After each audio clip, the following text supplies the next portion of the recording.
Sorry about fixing English. I hope everybody will be able to follow us in all languages. It is something that we were told that it is very much wanted, and it is an opportunity to be here with you directly and talk to representatives of the civil society to dispel some rumors and provide a real direct information. It is envisaged to be a 1.5-hour meeting. First, is it everything okay in the background? Hear a lot of voices. Basically, it's an information session where you will hear the latest developments on the work of the Kosovo Specialist Chambers, first by the President Trendafilova, and then by the Registered Ombudsman, and after that there will be opportunity for question and answers, but also for the comments by the members of the civil society in the principle of two-way communication, as it is very much part of our strategy and orientation. I will not give a long introduction about who our president is. She will also introduce herself, but also all of you got the fact sheets in all 3 languages, and in the fact sheets, apart from the basic information about our institution, you can also find the biographies of both President Trendafilova and Registered Ombudsman. So if you haven't got the fact sheets, or if you haven't got the right language version, please let us know. Also, just to let you know that all information is on our website, so it's not any kind of a special confidential information, but sometimes people like to have something concrete. That is all for me for the introduction. I would like to give floor now to President of the Kosovo Specialist Chambers, Judge Gjykatësja Trendafilova.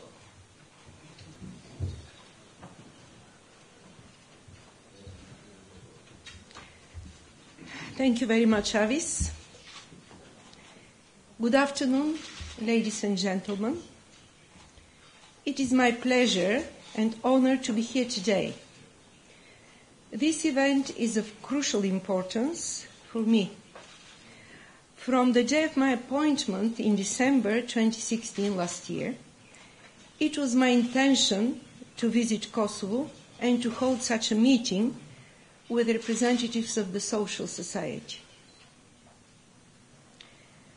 These are the reasons for my presence here today, namely to provide a detailed update and clear information about the work of the Kosovo Specialist Chambers and to answer questions that you may have.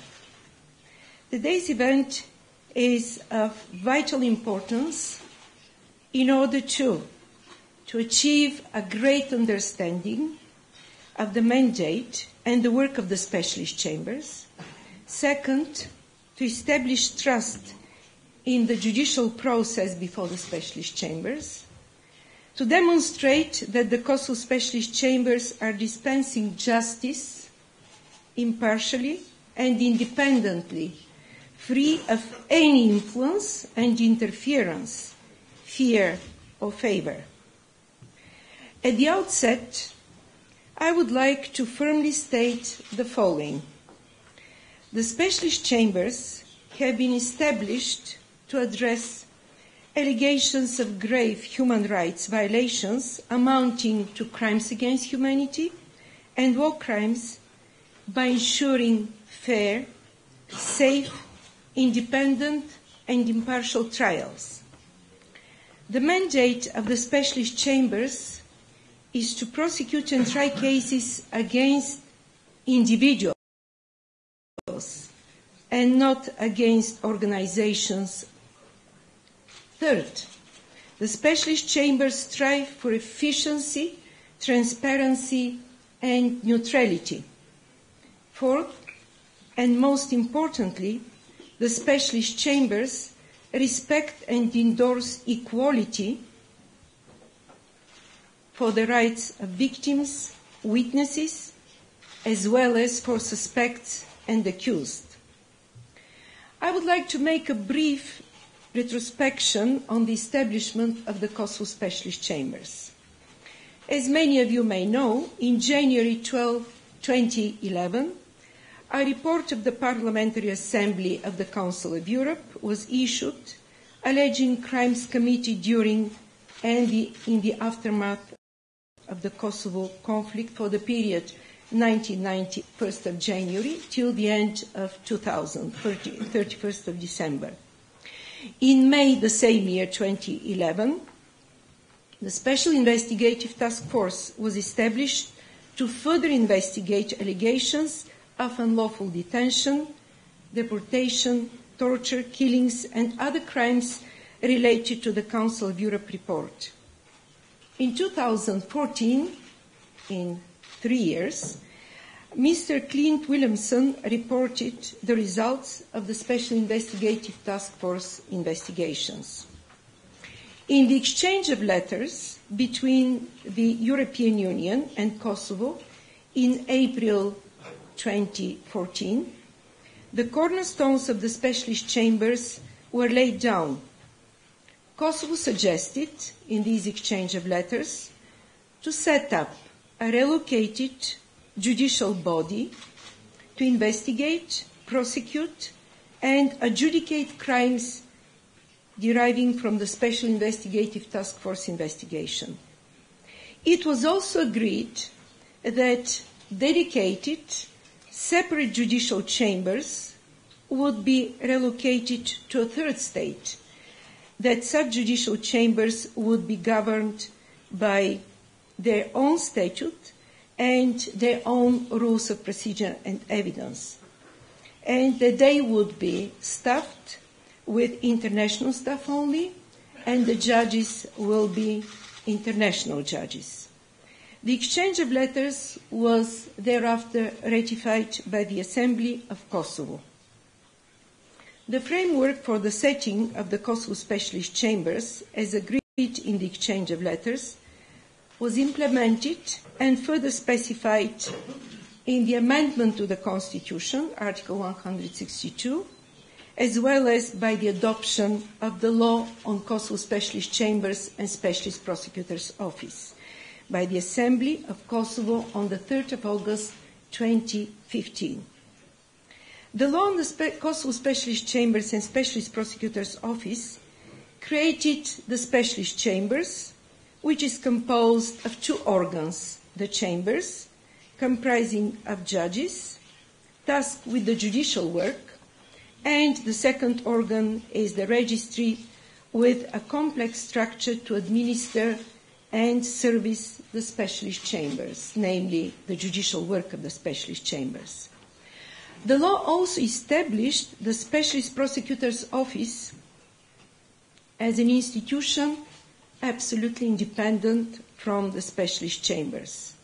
The Specialist Prosecutor's Office is the driving force of the investigations and prosecutions of the crimes under our jurisdiction.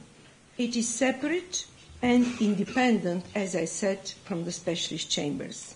And the specialist chambers, as long as judicial proceedings wouldn't commence, has nothing to do with the office of the prosecutor. We do not have any powers in this regard.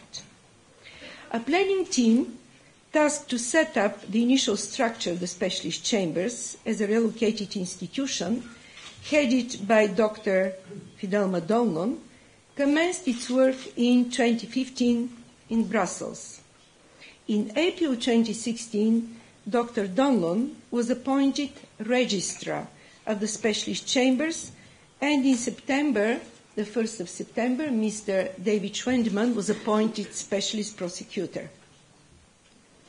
Following a robust assessment of all candidates' expertise in the legal field, the independent selection panel recommended to the appointing authority 19 judges to the roster of international judges and myself.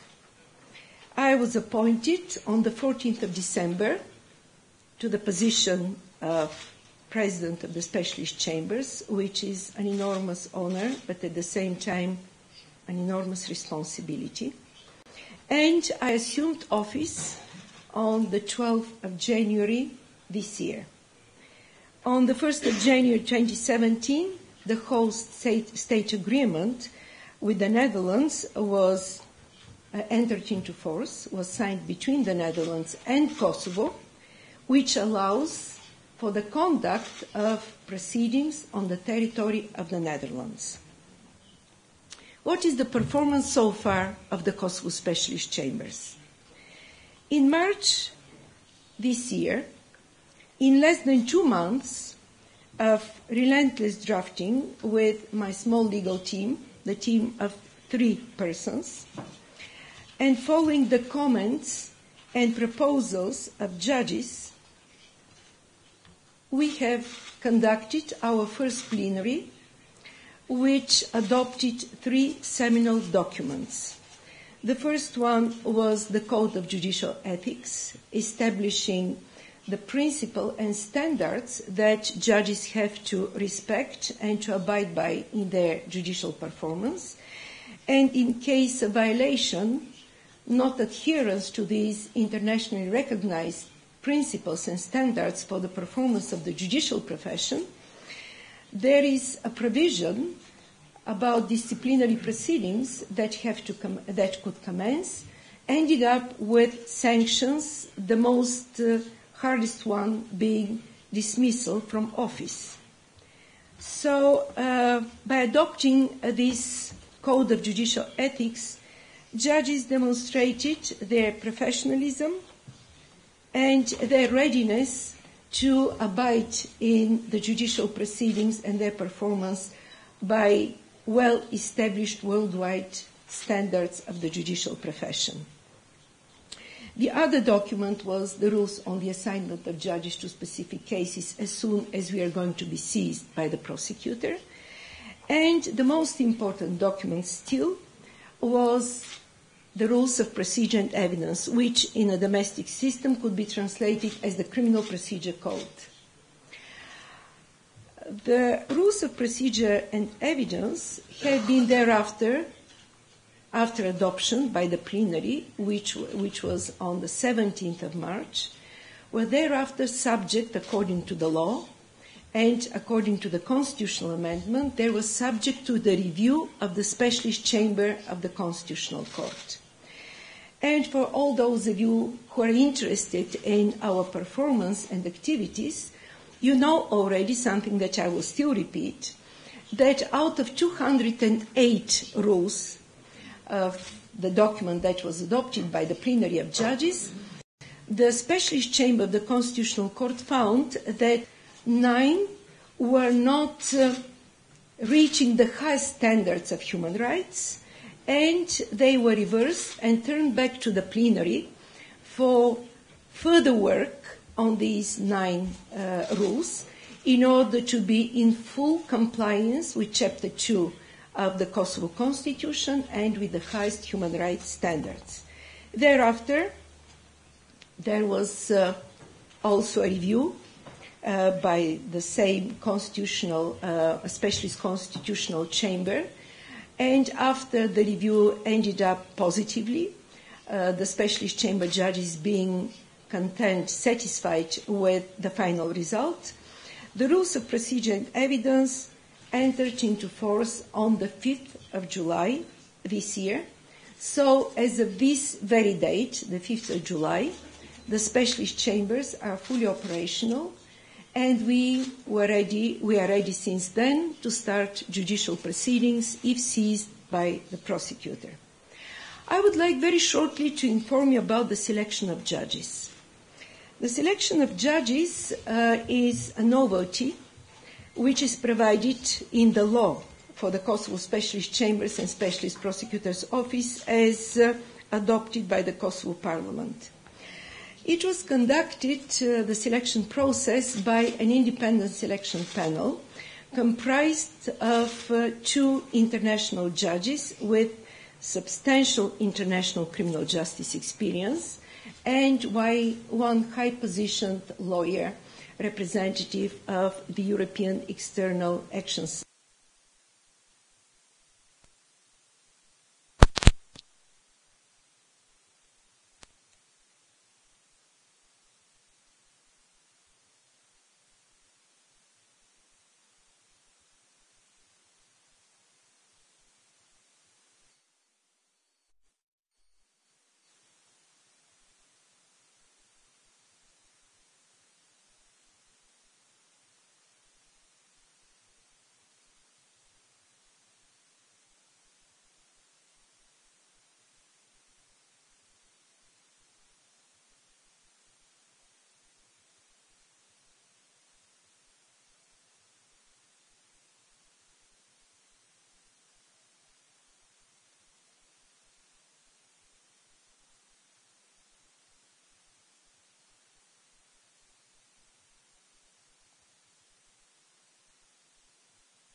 Today, I thought that the number was a little bit more, but 9 judges applied from Germany.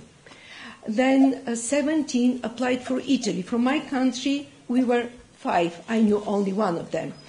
But on the roster, we do not have just one representative from each country because the selection panel assessed the expertise, the experience, the knowledge of all applicants, and now we have 2 French judges, 2 judges from the Netherlands, 2 Italian judges, we have 4 from Germany, we have 1 from Norway, 1 from Ireland, from UK, and so on.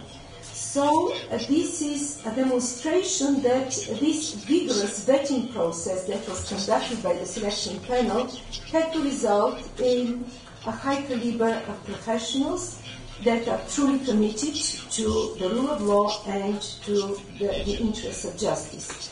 So the application process also deserves a little bit of attention. The judges who applied had to undergo a kind of an assessment at the national level. That was the first level. And then there were 2 different interviews. The first one was conducted before the selection panel in Brussels, and the second one was conducted in The Hague again. And it was, I can assure you, this was a real serious exam with regard to many different issues related to the law, and not only to the law, but how those who would like to apply feel about their absolute total commitment to justice. So now on the roster, we have judges of high moral character, impartiality, integrity, and that was demonstrated. I would like to disclose to you something, so to say, from the kitchen. When we were working on the rules of procedure and evidence and the other 2 documents, we had first remote work on behalf of all judges, working on the drafts that I, with my small team, we have provided to them 10 days after they were put on the roster. Thereafter, we conducted a 4 days first plenary. And it was so impressive that judges tried, they were listening to each other. No one was obsessed by his initial approach, by his or her initial proposals made in this circulation of provisions and of proposals that were made to me in order to be reflected in the drafts. We were all striving to achieve the best results, bearing in mind, of course, lessons learned from other institutions dealing with the same crimes, and also trying to find the balance between the expeditiousness of proceedings, but also the fairness, the equality of arms that have to be provided to anyone. And if you would ask me questions, I can give you a lot of examples about these results.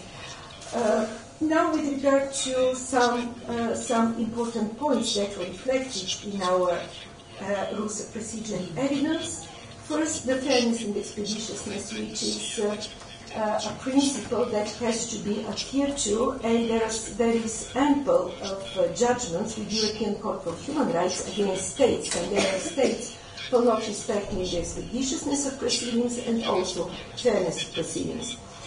Of course, here I would like just to point out something which is essential. Most of the judgments condemning states are for delayed proceedings, for violating the reasonable time standards. But also there are some very limited number of cases whereby states have been condemned for being too expeditious, so expeditious that the defendant was deprived of all the opportunities that a fair trial has to present to the person. So that's why we try to find a good balance between these two vital principles in the proceedings. So we have established strict timelines for the investigation and detention. For example, a detention has to be reviewed every second month by a judge. Then if a person is held in the position of a suspect, and in comparison to the position of an accused person, the accused enjoys much more rights than a suspect. That's why it has been provided that the person, after the expiration of a time, that the person would start feeling uncomfortable with these extensive proceedings, without the prosecutor bringing an indictment, the person could approach the president. The president is going to appoint a single judge and to address these concerns that proceedings are without any good reason delayed, and the person has the still limited rights of a suspect. Then it will be for the single judge to decide upon discussions with the prosecutor. Of course, they were going into the courtroom, and if the prosecutor wouldn't be able to come up with an indictment, and there are no justifiable reasons for the standing, for the situation of the suspect, then the could terminate the proceedings. So also if proceedings are unduly delayed and the judges are going to find out that this is again due to a behavior on behalf of the prosecutor that is not well justified by some good reasons, then upon discussions the chambers would also approach this very radical decision to terminate the proceedings. Then I would like shortly to address the issue of witness protection and participation of victims, because I wouldn't like to take much of your time in order for you to be able to ask all your questions, because it is maybe much better to go into a direct exchange. With regard to the witness protection, this is of utmost importance for any institution where the life, safety and security of anyone having a standing before the chambers is cherished and is taken care of. We have been very much aware of the issues that are faced by witnesses, be it at an international or domestic level.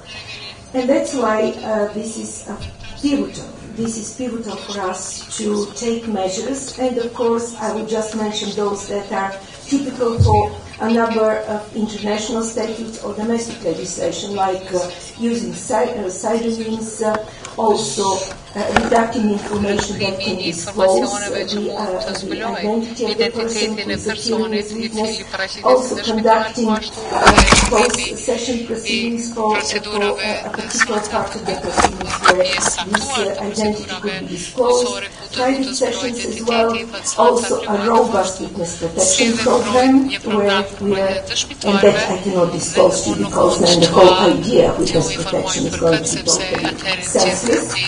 Then I would like also to refer to the following. Under our jurisdiction, apart from crimes against humanity and war crimes, crimes against the administration of justice, meaning that anyone who would decide to intimidate witnesses or to bribe, to prevent witnesses or to let alone to face apo të krijojë probleme për dëshmitarin ose për anëtarët e familjes së tij apo të saj, nuk është e mundur, prokurori është i obliguar që të fillojë menjëherë hetimet lidhur me këtë dhe kjo do të mund të ishte po ashtu një hetim kundër e akuzuarit që është sjellë para drejtësisë, pra përveç kësaj akuzave për krime kundër njerëzimit ose krime të luftës, personi do të mund të përballej edhe me akuza për krime kundër administrimit të drejtësisë. Pastaj, dhomat e specializuara kanë shumë kompetenca nëse personi është ftuar që të paraqitet para gjykatës dhe atëherë gjykata njoftohet dhe kam përjetuar këtë në cilësinë time të mëparshme mjaft shpesh ka pas situata të këtilla, atëherë dhoma nëse personi ftohet për të paraqitur, atëherë dhoma mund të marrë vendim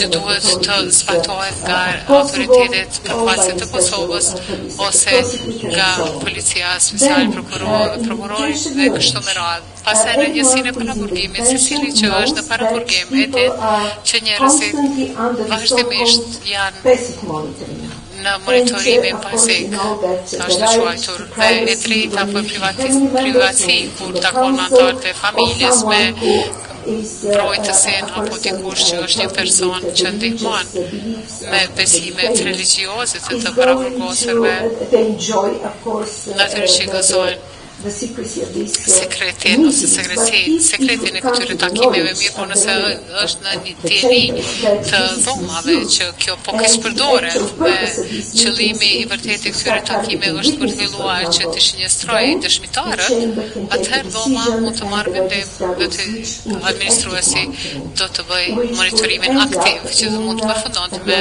një rast ose akt akuza për krime kundër administrimit të drejtësisë. Pra, aktualisht kaq mund t'ju them sa i përket mbrojtjes së dëshmitarëve. Pjesëmarrja e viktimave është risi. Në ICC skema e pjesëmarrjes së viktimave po është pak diçka ndryshe. Zhvillatuar të administruesi për administruesi do të flas për zyrën e pjesëmarrjes së viktimave. Viktimat kanë të drejtë për njoftim, për pranim dhe reparacion dhe dhomave të cilat do të nxjerrin vendimin përfundimtar, për shembull ma të cilat do të dënoni një person, pashtë mund të nxjerrë urdhër për reparacione kundër personit të dënuar për reparacione individuale apo kolektive dhe kjo zyrë e mbrojtjes së dëshmitarëve duhet të ofrojë mbështetje dhe asistencë për viktimat e krimit që bëjnë pjesë e jurisdiksionit tonë dhe të cilat janë të përfshira në akt akuzën, ashtu siç konfirmohet nga gjyqtari i proceduras paraprake. Ju e dini dhe kjo është çështja e fundit që do ta ngrisë që me 6 nëntor administruesi ka vendosur në webfaqe dhoma specializuara të Kosovës direktivën për mbrojtje, kërkesat për dikën, për secilin që dëshiron të përfundojë në listën ose të jetë pjesë e listës së mbrojtës edhe të emërohet apo të caktohet si mbrojtës në procedurat në dhomat e specializuara, të cilat kushtet janë vendosur në këtë direktivë për avokatët mbrojtës dhe natyrisht që kushtet janë goxha strikte dhe të larta, pse për arsye se qëllimi është që të ofrohen mbrojtja, mbështetja dhe ndihma më e mirë e mundshme në atyre avokatëve që do të paraqiten para dhomës dhe natyrisht dhe kjo do të thjesht shumë shpejt, po punojmë në rregulloret për ndihmën juridike, e dim që Parlamenti i Kosovës e ka aprovuar një ligj për ndihmën ligjore për mbrojtjen e atyre dhe anëtarëve të familjes së tyre, ata që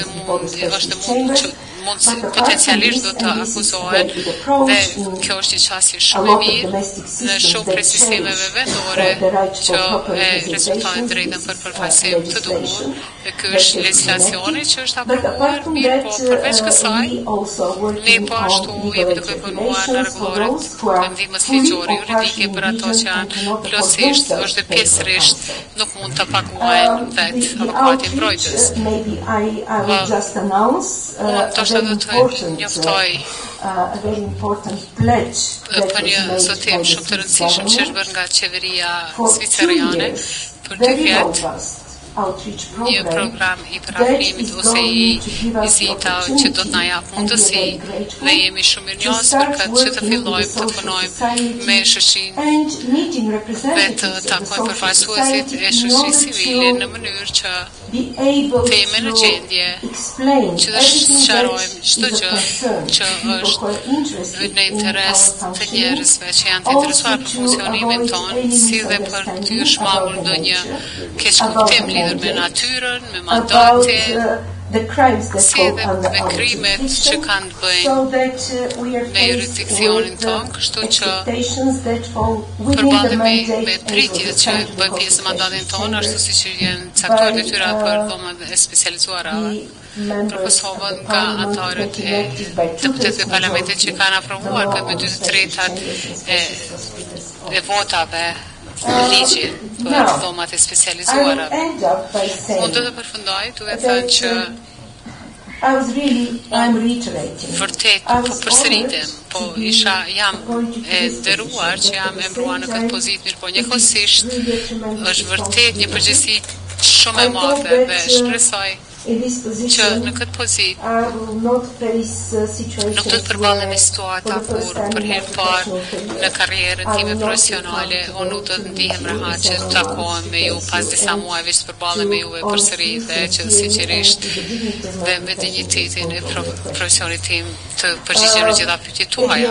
Në fund do të bëj të ngrisë çështjet të vijë. Të tonim që të siguronim që dhomat e specializuara të shihen si dritë e pavarësisë dhe e pashmërisht dhe drejtësisë që nuk do të ndërpritem nga një ndërhyrje apo ndërhyrje politike gjyqësori nuk shkon së bashku me politikën, pra nëse dikush e mendon se kjo mund të arrihet, dhoma gjyqësare të dhomës specializuara si janë adresa e duhur për këtë dhe do të jemi mbrojtje për sigurinë dhe qetësinë e dëshmitarëve dhe të viktimave si edhe për të drejta fundamentale të të akuzuarve.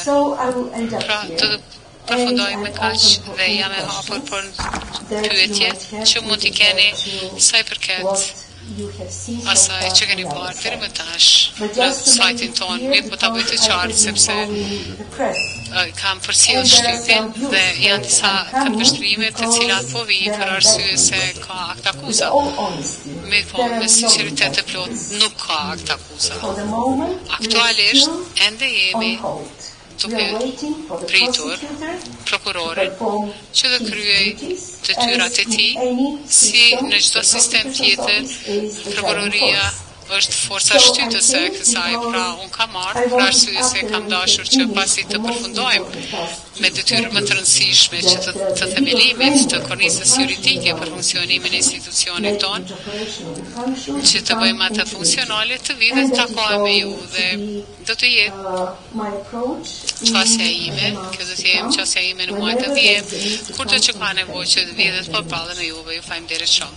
Thank you, Madam President. And now let's hear from the registrar, Dr. Fidel Madoman.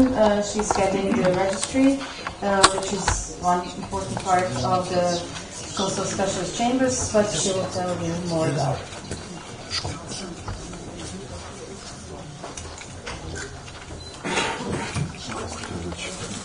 Good afternoon. Vizita, zonja Zotërin, zonja Presidente, më vërtet zotëri kryesuesi dhomë e odës avokatëve të Kosovës, kolegë për shoqëri civile dhe media. Dhe është kënaqësi që të jem përsëri në Kosovë dhe në këtë rast të kem mundësi që të bashkohem kryetarës së gjykatës që të flas me ju shkurtimisht sot. Sa I përket drejtave të mia, unë do vërtet do të flas shkurt dhe sot është dita që të dëgjojmë edhe nga ana shoqërisë civile lidhur me 3 temat kryesore. Në atë parë struktura e mandatit e administrimit të dhomave specializuara të Kosovës, së dyti do të doja të jap një përgjigje të shkurt lidhur me punën e njësive të ndryshme që kanë përfshirë në shërbimet për mbështetjen gjyqësore dhe siç e përmendi edhe kryetarja me zotimin e mirë të qeverisë zviceriane që të mbështes aktivitetet e dhomës së posaçme, dhoma specializuara, unë do të përmend disa qëllime për aktivitetet gjatë viteve të ardhshme 2018-2019. Si administruesi i gjykatës jam përgjegjëse për administrimin e përgjithshëm të dhomave dhe përveç kësaj dispozita ose ofrimi i gjitha shërbimeve gjyqësore. Sa i përket strukturës së administrimit janë dy divizione kryesore, njëra është administratës dhe e dyta shërbimet për mbështetje gjyqësore. Divizioni i administratës, siç thotë edhe titulli, ndihmon në menaxhimin e grateve nga Bashkimi Evropian, që është trupi dhe fond që mbështet dhomat e specializuara për Kosovën, si dhe prokurori specializuara, dhe janë përgjegjës për prokurimin resurset njerëzore dhe për zbatimin e praktikave, standardeve më të mira, rregulla financiare, rregullore dhe mbështetje në funksionit të auditimit që kemi auditime vjetore, mirë po kemi edhe auditor të brendshëm. Sa i përket shërbime për mbështetje gjyqësore divizionit, është një llojshmëri e njësive, të cila shumë shpejt do t'i përmend dhe pastaj do t'i përgjigjsoj për në shërbimin të divizionit për shërbimin gjyqësor kam zyrën e mbrojtjes, njësim për pjesëmarrjen e viktimave, departamentin për mbështetje dëshmitare viktimave, atë të edhe atë gjitha ato që do funksionojnë në mënyrë të specializuara të Kosovës dhe së fundi mirë po jo e tëra më pak e rëndësishme me mysafirët tanë që është shumë e rëndësishme është njësia për informim publik që udhëhiqet nga një person që njëni të gjithë havis. Sa i përket përditësimit, do të përmend me radhë parë njësinë e mbrojtjes dhe njësinë për pjesëmarrjen e viktimave, siç mund të dini shumica për jush dhe si tha edhe kryetarja, në fillim të muajit nëntor kemi publikuar direktivën për caktimin e avokatëve. Do thotë që sipas ligjit jam obliguar të menaxhoj një listë të avokatëve mbrojtës dhe që do i përfaqësojnë viktimat në procedurë duke publikuar direktivën dhe dhomat specializuara të Kosovës kanë hapur plotësisë në aplikimit për avokatët mbrojtës që të aplikojnë në atë listë. Me kësi mund të raportoj që aplikacioneve tashmë janë duke u procesuar dhe janë pranuar dhe është një proces ende i hapur aktualisht dhe me kohë së shpejti sapo që aplikuesit të kenë kohë që të mbledhin të dhënat e dora dhe të rrëzojnë dokumentacionin e duhur, do të bëjmë publike dhe kemi pasur disa pyetje nga media tashmë lidhur me këtë, pra do ju siguroj që me kohë sapo procesi administrativ ose rishikimi i aplikacioneve të bëhet, do të ketë publikime në webfaqen tonë të listës së avokatëve mbrojtës, të cilët mund të emrohen ose të caktohen sipas detyrës për të përfaqësuar çdo që mund të akuzohet para dhomave specializuara. Po ashtu siç e përmenda,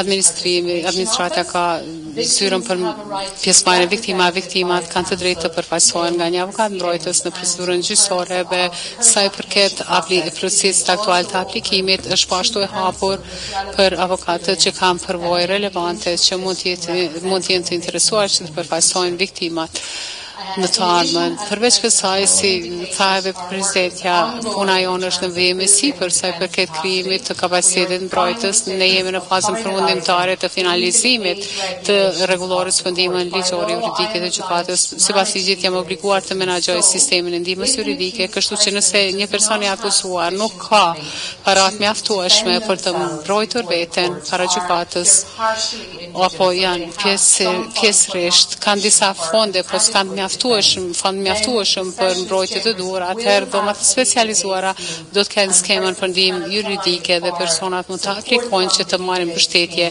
nga skema e ndihmës juridike në mënyrë që të kenë një avokat që të caktohet atyre për të përfaqësuar para gjykatës, sepse siç tha edhe presidentja, qelësi është gjykimi i drejtë dhe procedurat e drejta para gjykatës.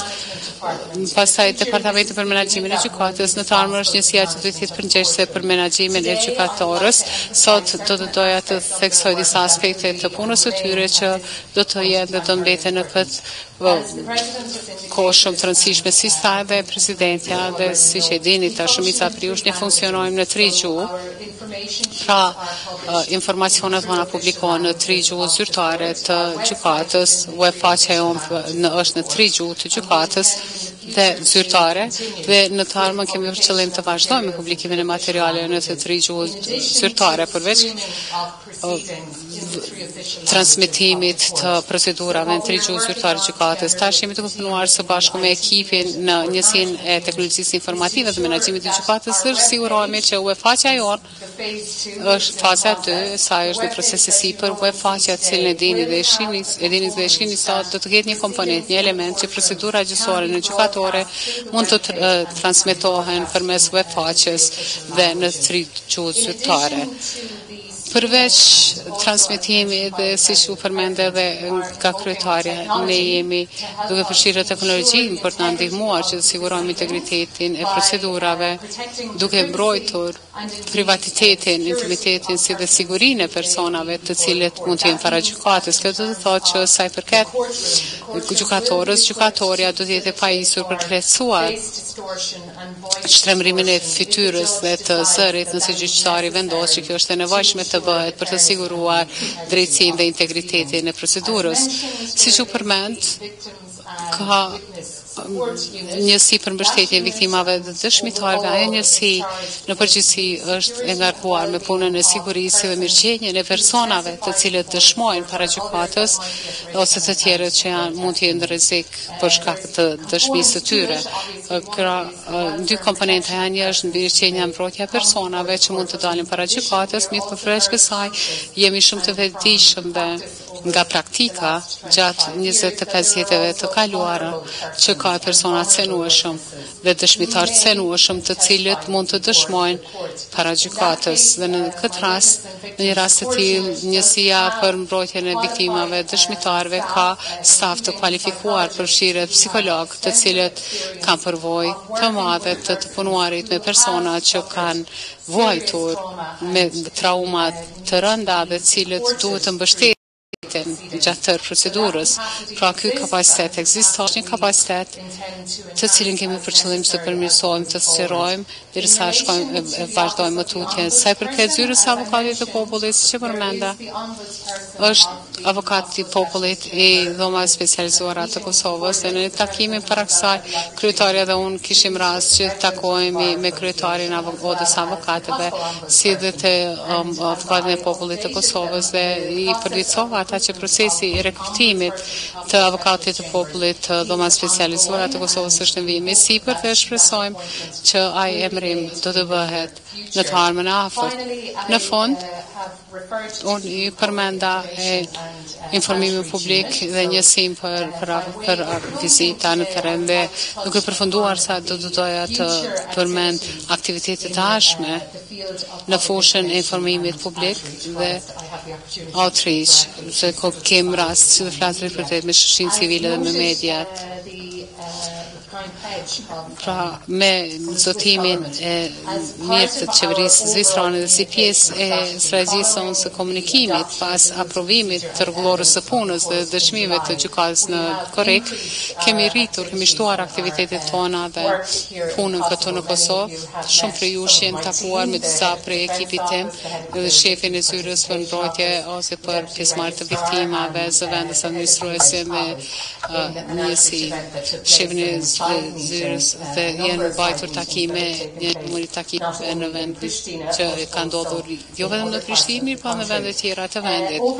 Dhe gjatë 2 viteve në vijim, ne kemi për qëllim, kemi ndërmend që në mënyrë këtëvosishme të rrisim punën tonë në Kosovë, sa i përket sigurimit të mbartjes të transparente të informacionit lidhur me punën e gjykatës, atë siç ka ndodhur në gjykatë, mirë po ashtu siç kanë treguar edhe të tjerët, principi principi thelbësor I programit tonë është që kemi komunikim të dy anshëm, jo që vetëm të ne të flasim me ju, po dëshirojmë të dëgjojmë nga ju, disa me cilën kemi folur dhe me po presim si presim që të angazhohemi më shumë gjatë në fillim të vitit të ardhshëm.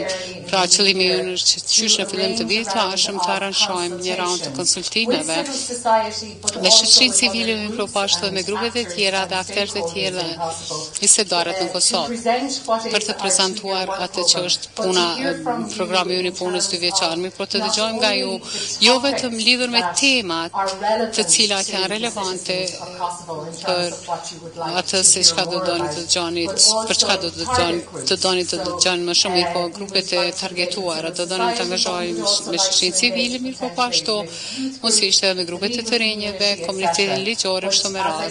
Mirë po siç thash, kjo është diçka që është në agjendën tonë dhe mezi presim që të takohemi në fillim të vitit të ardhshëm në mënyrë që të fillojmë me raundin tonë të konsultimeve sa I përket programit, aktiviteteve dhe punës për 2 vitet që kemi para nesh. Pra me kaq, unë do të përfundoj atë që desha të them dhe mezi presim të dëgjoj nga ju dhe të përgjigjem në ndonjë pyetje në rast se keni ndonjë. Ju faleminderit shumë për kohën që keni ndarë sot. Thank you, Dr. Dolan. Faleminderit Dr. Dolan, do të vazhdojmë diskutimet dhe pyetjet dhe përgjigjet nga ky rom këto. Natyrisht që të jap pjesëtarit të legjit të donte diçka, të bënte ndonjë pyetje ose të bëjë ndonjë diskutim, pra nëse mund të prezantoni së pari edhe të prisni për kolegët tanë, kolegët janë këtu, që tua japin mikrofonin dhe nëse mund të jemi në djeni lidhur me çështje teknike sa I përket përkthimit, pra na njoftoni nëse pyetja do të jetë në shqip serbisht, nëse nuk është në anglisht, në mënyrë që të kalojmë te kanali dur për përkthim. Këtu e keni fjalën së pari? Dhe zonja presidenta tashmë kush është I pari për të folur, pra mund ta bëni këtë. Thank you. I'm really happy to see you. Finally, it was about the time to have you here. And I'm happy you already have your outreach office. And I really hope that you will be more cooperative than your predecessor, like Annik and... Nuk ka mikrofon. I'm a law professor from University of Priam and a researcher. I'm pretty much interested in the international criminal justice.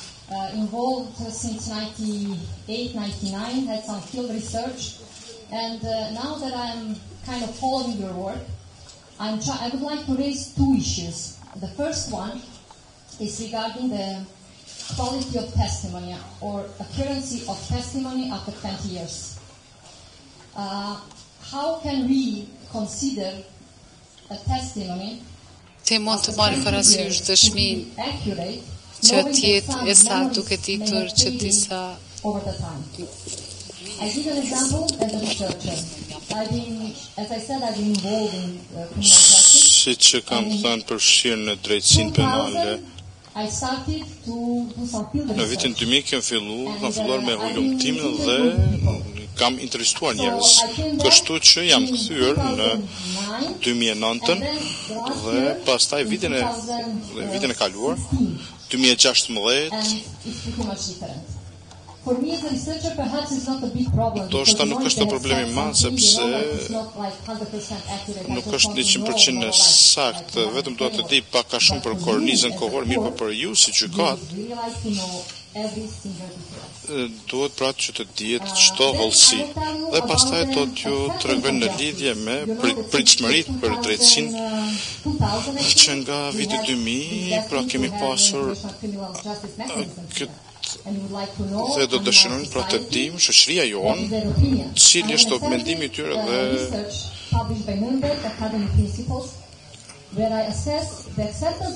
thotë që dënimet e drejtësisë ndërkombëtare pranuan nga shoqëria kosovare. Njerëzit në përgjithësi kanë qenë të zgënjur. Së pari, ata kanë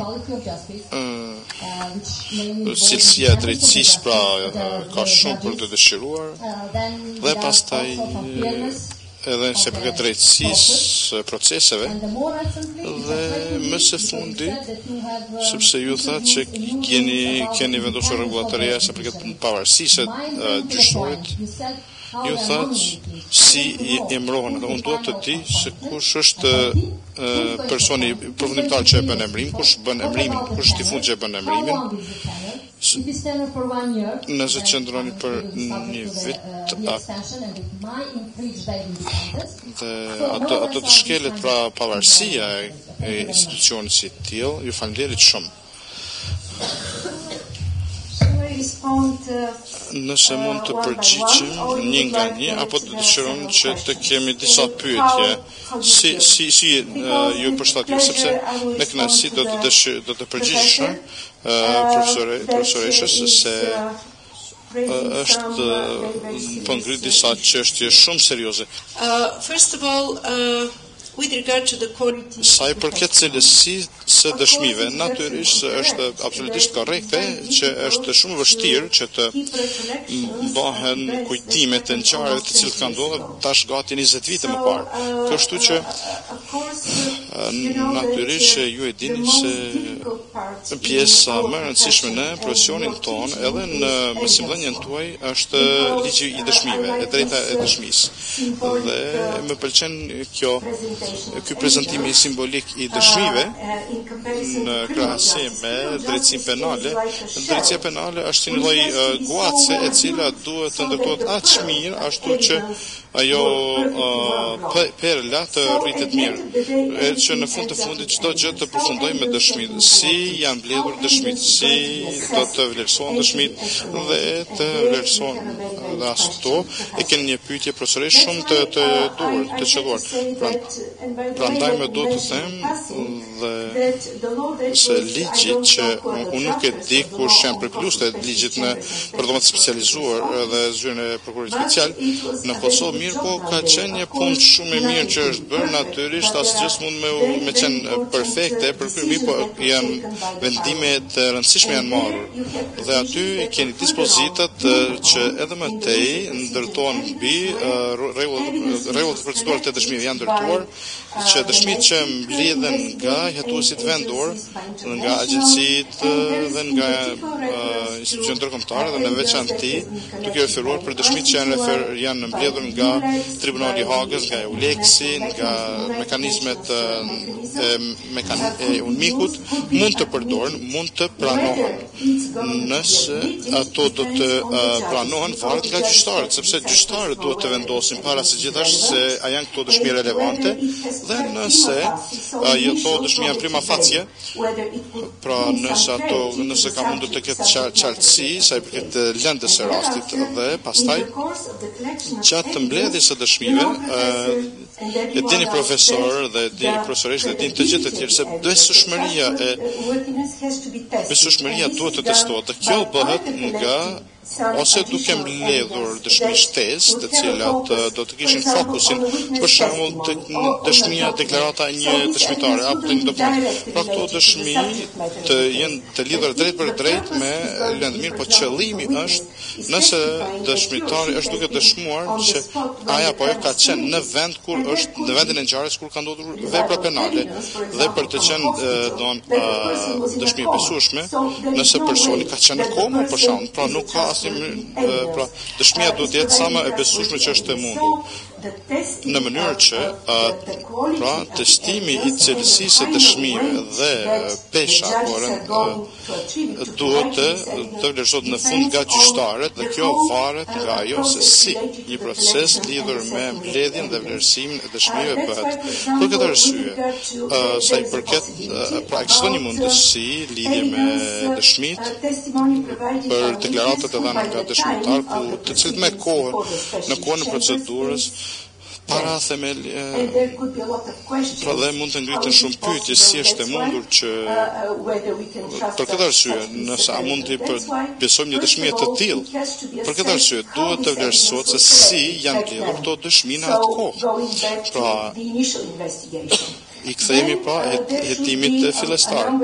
Pra janë pastaj disa masat e sigurisë nëse i pandehur nëse i pandehuri dhe avokati i mbrojtës mund të dëshmoj, pra mund të vërtetoj dëshmit. Llojet e tilla të dëshmive asnjëherë nuk mund të jenë të ndërlidhura me aktet e kryera nga i akuzuar. Prandaj kjo duhet të jenë dëshmi të drejta dhe duhet të jenë vetëm dëshmi që lidhet me vendin e ngjarjes, po asnjëherë nuk duhet të jenë dëshmi në bazë të cilave një mas tjetër sigurie mund të ngrisë një dënim, mund të sjellë drejt të dënimit.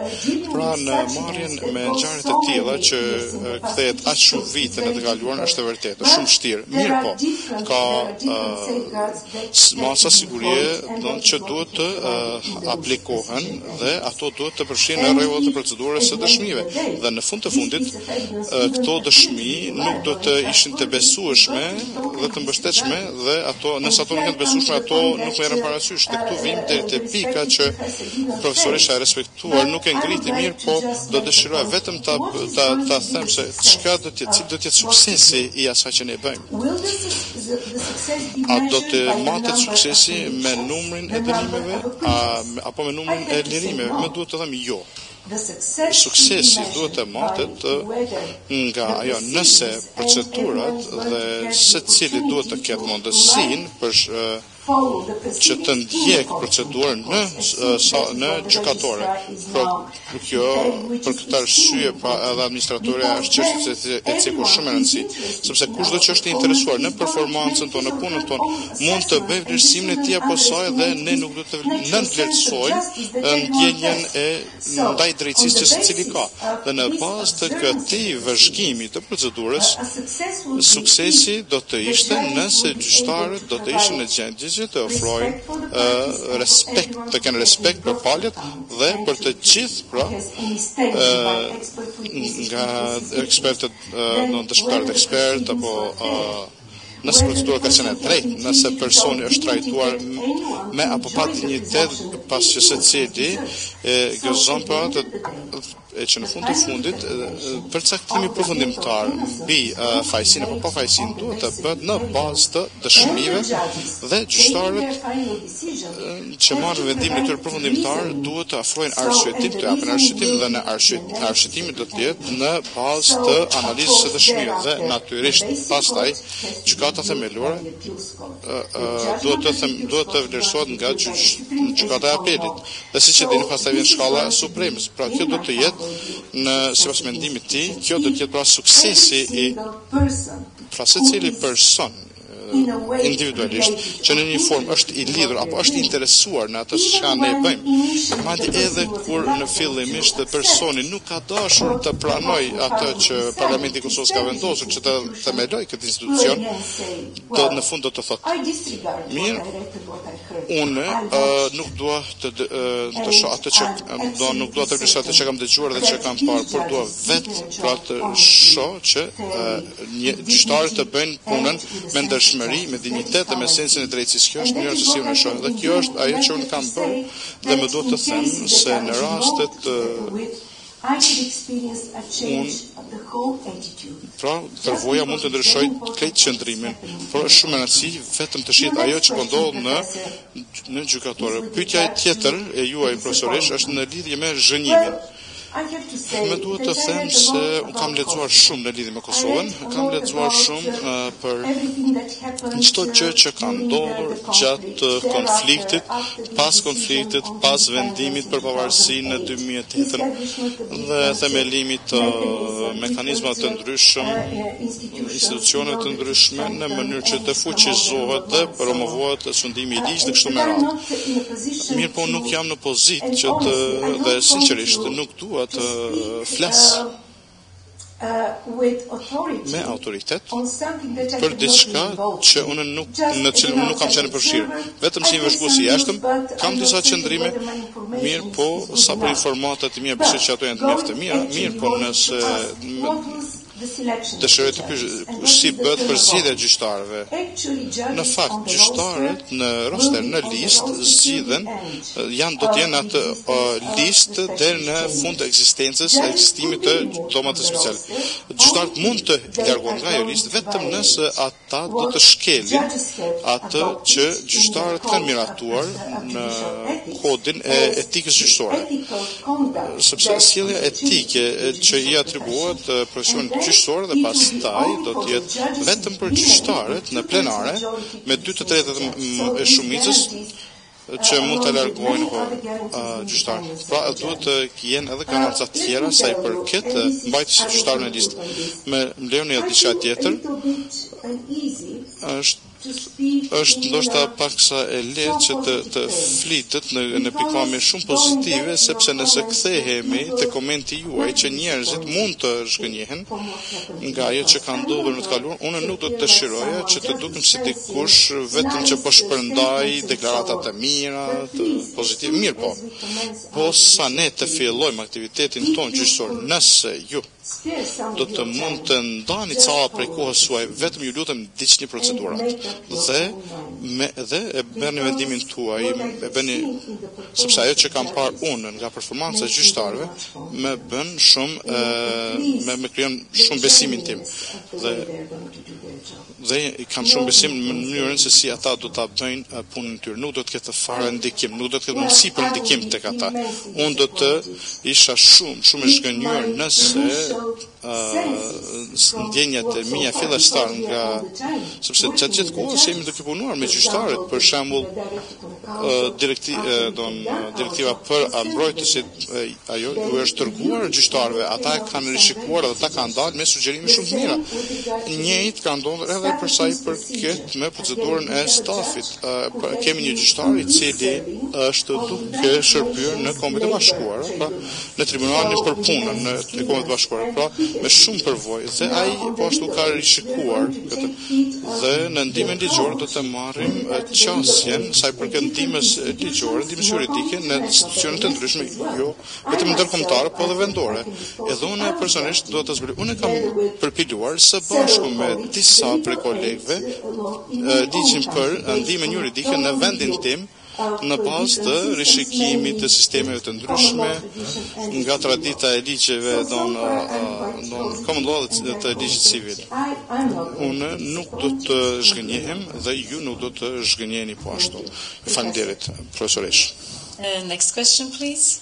Yes, please, there. Yes, there. Po? Yes, the young gentleman, yes. Just introduce yourself, please. Vetëm prezantoni ju lutem.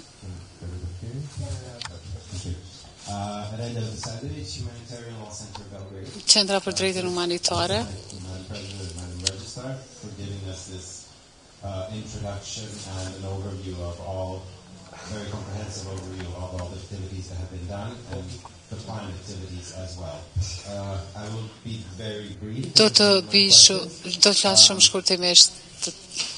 So far as you can tell us, deri sa mund të na tregoni lidhur me aktivitetet që do të ndodhin sa i përket kontaktit me viktimat dhe dëshmitarët, sa i përket mbrojtjes dhe kontekstit përgjithshëm. Pa përcaktimin, me që s'ka ende akt akuza, të adresoj viktimat e mundshme dhe dëshmitarve që gjenden jashtë territorit të Kosovës. Kjo mund të ndodhë një situatë e tillë dhe nëse keni planifikuar mënyrën se si të qasni atyre.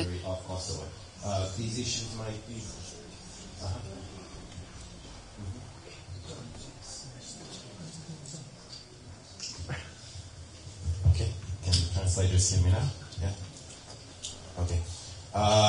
This might pose Kjo mund të shkaktoj vështirësi caktuara, në veçanti sidomos në rastin e banorëve që jetojnë, njerëzve që jetojnë në Serbi, dhe nëse ka mbështetje radh parta administruese pa përfshirjen e autoriteteve në vendet e tyre, vendet e tjera dhe çka janë pritjet e tuaja, nëse disa prej këtyre gjëra mund të jenë problematike për shkak të arsyeve politike. Dhe ngjashëm, a ka shumë aktivitete të vizitave në terren në Ballkan për të dëgjuar për dhomat e specializuar ne besojmë që shumë e rëndësishme një aktivitet e këtillë dhe a janë planifikuar ndonjëra prej këtyre vizitave jashtë territorit të Kosovës dhe së fundi sa i përket thellësive pa hyrë në hollësitë më tejshme natyrisht lidhur me sistemin e mbrojtjes së dëshmitarëve, a mundeni që së paku të na jepni një lloj informacioni nëse mekanizmi i tillë do të ofrohet përfundimin e rasteve për të punës së dhomave specializuara nganjëherë është me rëndësi që të vazhdohet me mbrojtjen edhe madje që të kryhen rastet lidhur me to. Faleminderit. Po para se të jap fjalën administrueses dhe po dukur sikur se do doja të uzurpoj përgjigjen. Unë vetëm dua të bëj të them sa i përket viktimave dhe dëshmitarëve dhe nëse atyre jemi qasur apo në territorin që përmendet në Serbi kështu me radhë. Është një gjë specifike lidhur me këtë e cila më privon nga mundësia që të jap ndonjë përgjigje për këtë, për arsye se deri më tani është në kuadër të është pjesë e domenit të prokurorit që t'ju ofrohet të flas me dëshmitarë, kështu unë jam shumë e sinqert kur them ne nuk e dim se çka është duke bërë prokurori ose me kë është duke kontaktuar, ku është duke kontaktuar me dëshmitarët, ku gjenden këta dëshmitarë kështu me radhë. Viktimat mund të fillojnë të aplikojnë vetëm pasi që të ngritet ndonjë akt akuza të konfirmohet sepse prokurori mund vi me akt akuza ose me akuza që kanë bëjnë me krime lufte, krime kundër njerëzimit në shumë pika të akuzës dhe pas rishikimit të gjyqtarit të procedurës paraprake dhe ai mund të dalë me përfundim që nuk mund të konfirmoj diçka që unë kam qenë duke bërë pa një kohë gjatë. Pra ne nuk mund të konfirmojnë krimet kundër njerëzimit për arsye se ka dëshmi lidhur me krimet e luftës. Pra kjo është logjika në ligj dhe kjo është logjika në rregullorin e punës dhe në provat, sepse vetëm viktimat që bëjnë pjesë në fushën e veprimit të gjyqtarëve mund të fillojnë me aplikimin. Pra deri më tani nuk dim ndonjë gjë. Ka një mënyrë për vazhdimin pas fillimit të procedurave dhe që gjyqtari punës i procedurës paraprake të vendosë kujt të caktohet kjo punë dhe ata mund të japin ndonjë informacion dhe administratori do të regjistrojë çdo gjë përveç mbrojtjes në masa mbrojtëse dhe ato nuk përfundojnë në gjykime. Kjo do të thotë që do të sakrifikojmë njerëzit sapo të bëjmë punën e tyre që ne të kryejmë të japim mendimin tonë të formës së prirë. Kjo është e padrejtë dhe nuk do ndodhë kështu. Thank you, and thank you very much for your questions. Faleminderit shumë për pyetjet tuaja. Është kënaqësi që të takohem me ju dhe kolegët tuaj nga këtu sa i përket pyetjes së parë, mendoj që kryetaria juaj dha kornizën juridike dhe siç tha ajo ne kemi funksionuar për të bërë punën sa më efikace, në mënyrë sa më efikase si jetë mundur. E dinë se çka parashikohet me ligj dhe në rregullorin e punës dhe dëshmit.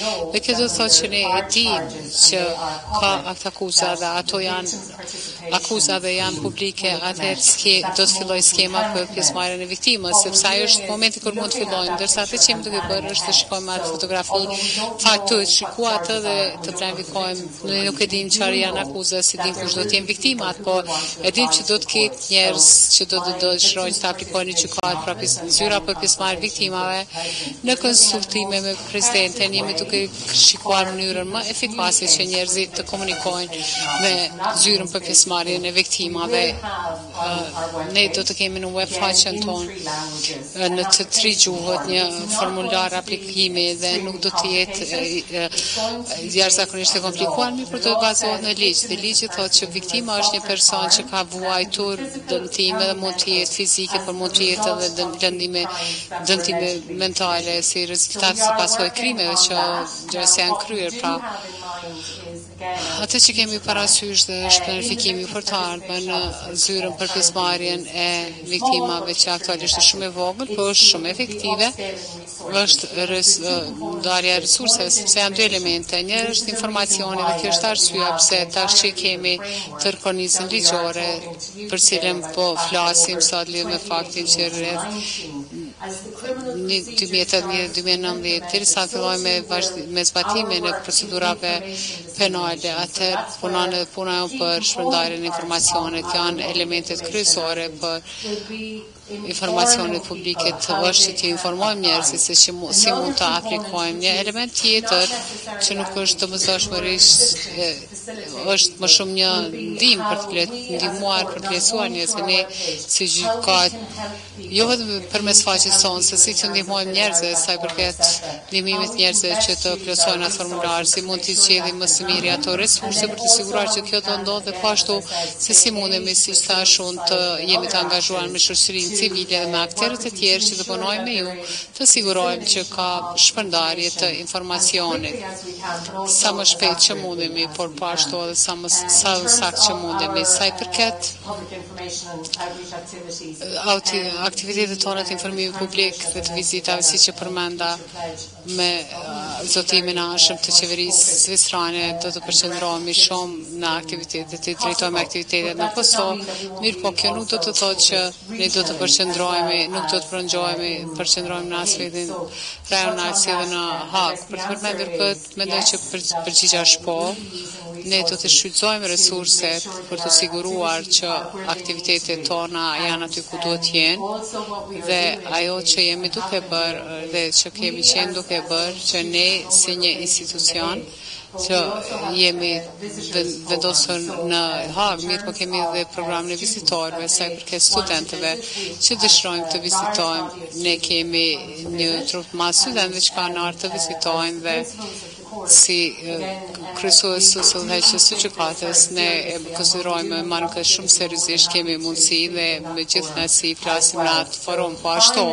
Pra në fund, dhe mendoj që presidentja tashmë u përgjigj në këtë pyetje, do ta bëj një vërejtje, ose të them diçka sa përket Parlamentit të Kosovës dhe ligjit që e kanë aprovuar, ata tashmë kanë parapar atë që do të ndodhë pas gjykimeve dhe ankesave. Pra do të shihni që neni 60 që është ndoshta i titulluar, mirë po është një referencë se përmendet aranjimet e ardhshme të dakortuara për të menaxhuar funksionet që janë kritike për integritetin e procedurës gjyqësore, madje edhe pasi që kemë përfunduar ato procedura, si dim shumica prej nesh, dhe njëra prej tyre është mbështetja e vazhdueshme dhe mbrojtja e personave dhe dëshmitarëve që kanë dëshmuar para gjykatës. Pra shpresoj që kjo ja pak një lloj informacioni për pyetjen tuaj.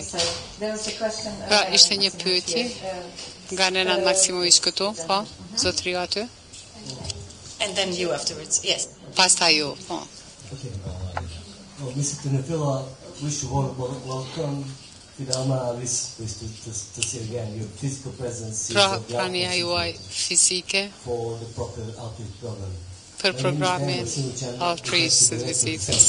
Do të shkoj drejtpërdrejt dhe kemi pyetjen fillimisht për caktimin e kushteve si sa në folsi pra është një grup të rekomandimeve sigur me partnerën tanë nga Kosova dhe ata nga Olanda.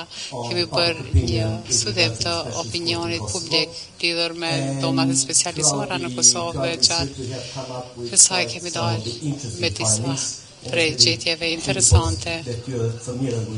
With some of the key recommendations.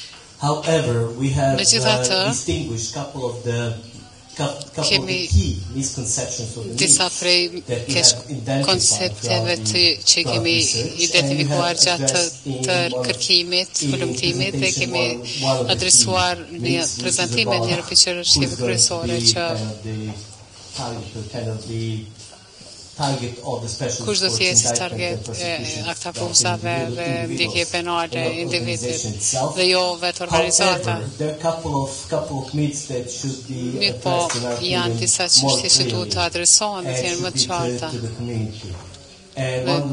me komunitetin dhe me rëndësi janë konsultimet me komunitetin që gjykata të specializuara do të adresojnë gjitha prajtësjet dhe të rekomandime që do të bëhen qartë për audiencën që gjykata e specializuar do të adresojë të gjitha rasti gjasaj periudhë caktuar kohore dhe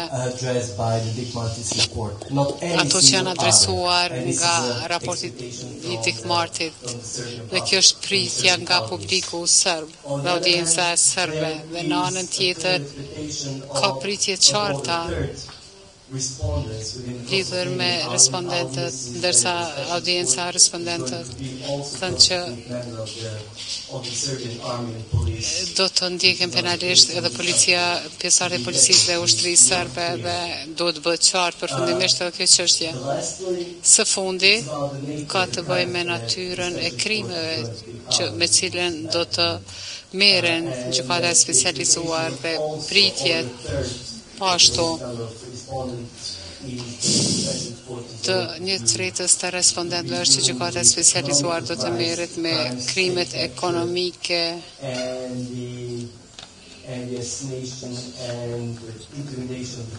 kërcënimet e konkurrentëve politik.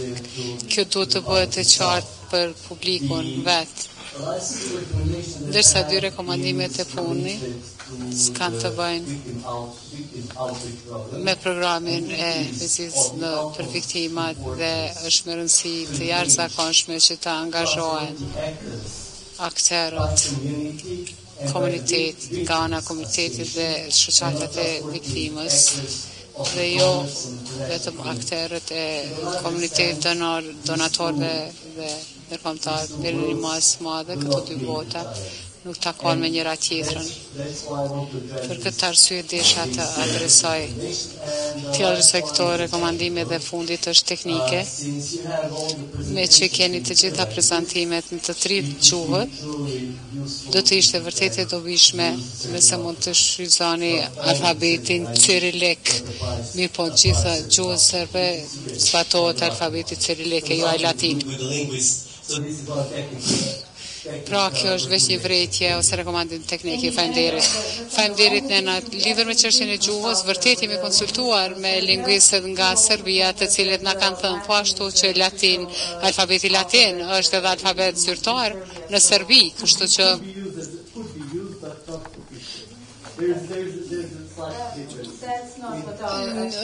ekspertët nuk na kanë thënë kështu.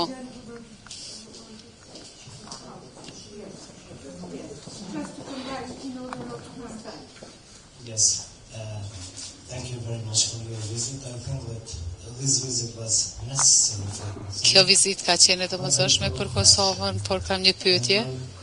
Dhe pyetja ime është shumë specifike. Pse kryeprokurori nuk ka ardhur? Pse nuk ka ardhur në Kosovë sa i herë kryeprokurori së bashku me juve? Mendoj që meritojnë informata më të thella lidhur me mënyrën se si dhomat e specializuara ose zyra e prokurorisë speciale funksionojnë, çfarë është përparimi që është arritur deri më tani dhe si janë duke vazhduar vijuar hetimet, sepse nëse nuk ka ndonjë rezultat që do të vijë nga prokuroria speciale, atëherë ekzistimi i gjykatës vjen në pikpyetje. Absolutisht keni të drejtë. A mund të prezantoni, ju lutem? Unë quhem Lulzim Peci, drejtor i Kipredit, Institutit Kosovar për Politika dhe Kërkime, hulumtime. Zotriu.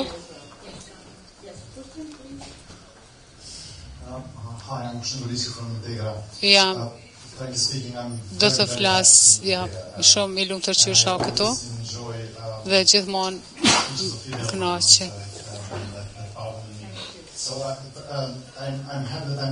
Më vjen mirë që isha këtu më shpesh në Kosovë. Këtë kemi diskutuar disa herë dhe është diçka që kemi avokuar tek audienci dhe nuk kam pyetje, por kam koment. Vetëm të theksoj diçka sa i përket outreach. Për fazës së vitashme do të bëjnë një rand konsultimeve me vendore për të identifikuar nevojat e kështu me radhë. Kjo është shumë e rëndësishme sepse zakonisht deri më tani për nevojat e Kosovës është vendosur në Bruksel ose në Hag ose në Shtetet e Bashkuara ose në Kroaci. Është shumë e rëndësishme që Kosova të definohet nga terët e Kosovës në Kosovë dhe jo në vendet e tjera. Dhe kjo është njëra prej arsyeve pse disi kemi avokuar që ju të jeni më afër këtu që takoni me vendore, sepse është ndryshe që të bëjmë një tërë trumbullakët në Hagë, në Bruksele, ndryshe të organizohet ajo këtu. Dhe ne jepni informacione, pra vërtet më pëlqen ideja dhe ju dëshiroj sukses të madh dhe në randin tuaj të konsultimeve me vendore. Faleminderit për ushtrim dhe këtu ishte një pyetje që ka kohë që po pret, po zotëri. Faleminderit shumë. Është kënaqësi që jeni këtu.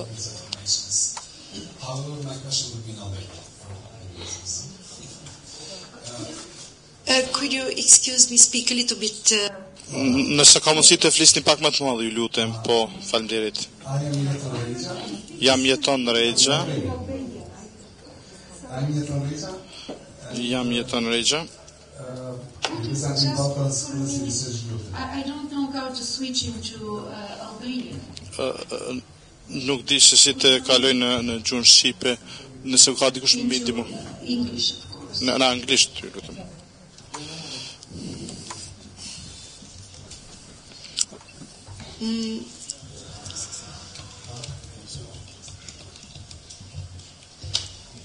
Is it fine? Ashtë në rregull apo më dëgjoni?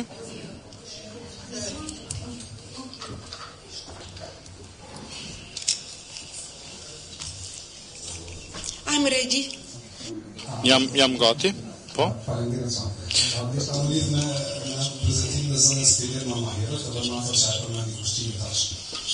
Me vërtet në Kosovë ka munduar çdo herë në çështje sensitive që kanë qenë krijimi i besimit dhe pjesa e ekonomisë.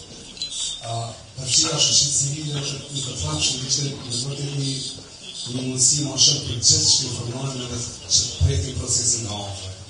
Ne presim idenë e fillimit në vitin e ardhshëm, po edhe natyrisht kontributet tona për se kanë qenë në radhë.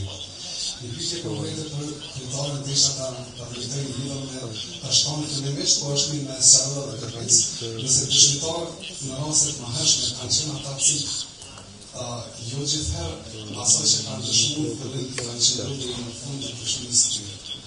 Ata fjalë ata përgjes për fjalën e dhënë për fjalën e karuar deri në fund të procesit. Apo si do të kjo çështje e gjykatës ndaj dëshmitarëve. Gjithashtu, thjesht ta vlerësoj, po thamë herë duke thënë avis që sot jemi këtu për ato rumës dhe ato trashëgime në pasar, para shumë të ndroni më të çastën e stonë. Takimi sot me shoqërinë civile disa opozicione si personi apo ankoda avokate dhe anashalimin misionet të shtetit të Kosovës kontribon këtë mirëbesimin apo rrezikon apo si po më thoni ju apo si do të ketë ai angazhimi juaj të dashur në relacion me institucionet e shtetit të Kosovës. Edhe si do të ndikojë në fakt edhe slota tash edhe dilemat e ngritur në pozitës e Uleksit edhe të çështjeve që implikohet e Uleksit në ditët e sotme, cilat të jenë mënyrat që të t'i adresoni mirë që shkolla e mirëbesimit që tash fillim, të duhet aty në mënyrë në Uleks. Can I respond and then we will take it from there? A mundem të përgjigjem e pastaj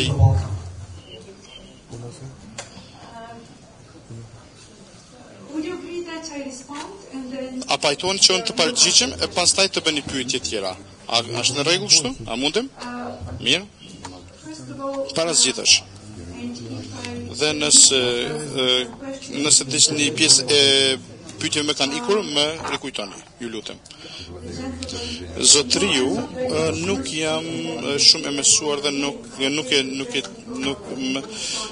vjen keq që nuk mund t'ju adresoj me emër, mirë po do t'ju adresohem si Zotriu. Zotriu që bëri pyetje me qenë se ju di emrin së pari. Në fakt jam shumë e kënaqur që të dëgjoj këtë pyetje sepse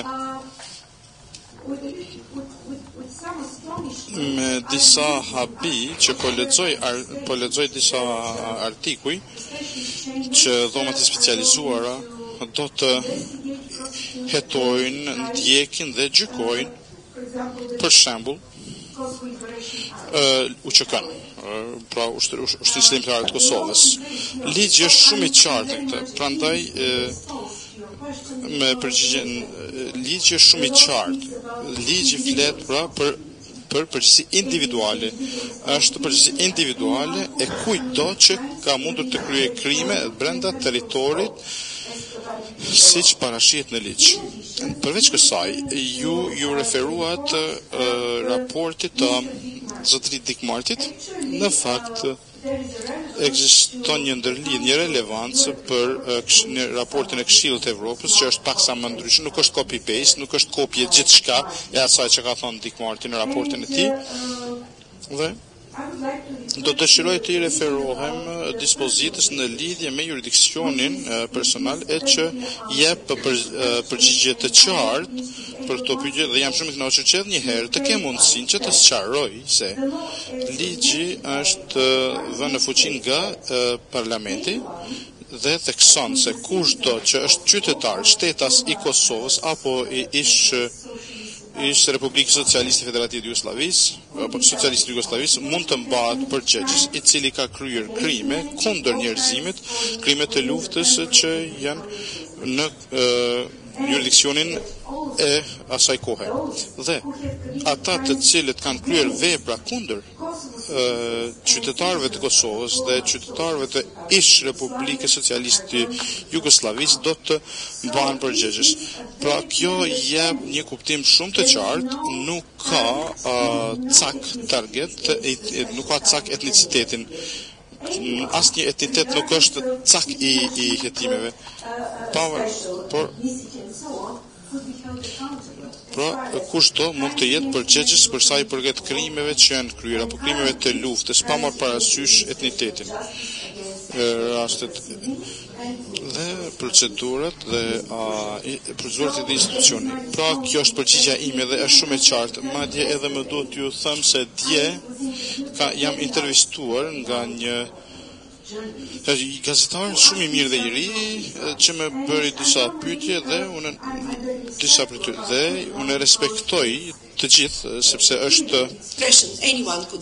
është liria e shpresës dhe kushdo mund të bëjë çfarë do pyetje dhe është detyra jonë që të sqaroj.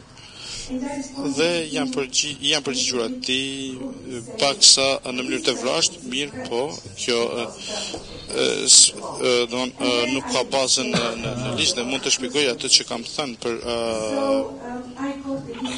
shpresoj që kjo sqaron çdo gjë në lidhje me UÇK-n, për serbët, për aspektin politik, për këto që gjatë konfliktit, edhe pas konfliktit, ka kryer këto krime, qoftë në territorin e Kosovës, apo që ka filluar dhe janë finalizuar diku tjetër, mund të mbahet përgjegjës. Çka është politika e prokurorit, unë nuk e di çka është profili që prokurori që i heton ata që janë nën hetimet e tij. Kjo nuk është njohuria ime dhe tani unë do t'i përgjigjem edhe një pyetje tjetër që ndërlidhet me pyetjen tuaj, po ashtu zotri Lulzim Peci. Unë pra me qenë se jemi organe të ndryshme të institucioni, mirë po kemi dhënë rregullat e procedurës së dëshmive se që çështjet institucionale kërkojnë 3 parimet, mund të takohemi dhe mund të diskutojmë. Kur kthehem do ta pyes prokurorin për një takim të tillë, së bashku me administratorën do të t'ja bart pyetjen tuaj atij. Nuk e di përgjigjen. And I'm speculating. Ndoshta do po spekuloj, por me siguri prokurori do të thotë nuk mund të zbuloj asgjë sepse kjo është mund të çojë te ndonjë ndërhyrje. Unë nuk e di, nuk mund ta paraqitoj përgjigjen e tij. Mirë po spekuloj që kjo ka mujt me qenë përgjigje. Mirë po pyetjen tënde do t'ja kaloj atij. Ne në fakt nuk kemi ftuar atë, sepse ne kemi ardhur si ky organ dhomët e specializuara të Kosovës. Mirë po, do të bëhet një briefing diplomatik në Hag, ku ai do të jetë i pranishëm. Me lejoni të shoh se çka do të jetë cila do të jetë pra deklarata apo përgjigjet. Mirë po, pyetja juaj do t'i shkoj atij. Sa i përket krimeve ekonomike, ato nuk janë në jurisdiksionin tonë, nuk ka qenë një pyetje, sepse ne mbajmë jemi shumë afër për gjitha çështjet e cilat janë ngritur, sepse është më rëndësi që të marrim në konsiderat brengat që njerëzit kanë, dhe njëra prej pyetjeve ka qenë a nuk është mandati ju, a nuk do të shtrihet zgjerohet mandati juaj të krimi organizuar, të krimit terrorist, të krimit ekonomike? Kjo nuk është për ne që të vendosim. Kjo bie në përgjegjësinë e përfaqësuesve të popullit të Kosovës, të cilët janë antarë të parlamentit. Pra është çështje e tyre, ata duhet të vendosin. Për shembull, unë asnjëherë nuk kam qenë e përfshirë në asnjë gjë që ndërlidhet me diskutimet lidhur me themelimin e këtij institucioni, në lidhje me dizajnin apo lidhje me krimet. Sapo ligji ka hyrë në fuqi dhe është bërë thirrje për kontribute, unë kam lexuar dokumentet relevante dhe vendosë që unë mund të jap kontributin tim sadopak modest në këtë gjykatë. Mirë po prapë kjo është diçka që vendoset nga parlamenti dhe së fundi programi i kontaktimit me viktimat apo me çështje çast me viktimat. Ndoshta është vështirë të përgjigjemi, mirë po ju keni disa brenga që donatorët do të përfshihen aty në asnjë formë, në asnjë mënyrë. Njerëzit këtu në terren do të përfshihen në këtë. Kjo është ajo që dëshiroj ta them, dhe nëse dëshirojnë të flisin diçka më të lidhur me kontributin. Po ju falenderoj shumë për këtë çështje, siç e përmendet që nga miratimi i rregullorës së dëshmive për dhomët specializuar sa i përket komunikimit me shoqërinë civile dhe të tjerët, është rrit pra ky komunikim, vetëm sa për ta ditur dhe të them se jo çdo ngjarje donte kontaktim mund të jetë sigur kjo, jo të gjitha ngjarjet e kontaktimit mund të jetë ngjarje me kamera, sigur kjo këtu, apo kjo është diçka që është pjesë e programit ton, edhe për edhe ngjarjet mirë, po ngjarje më të vogël ku ne mund të shkojmë pra në çështjet njëra prej ngjarjeve të tilla ka ndodhur edhe kohëve të funit dhe do kanë qenë disa antarë të organizatës civile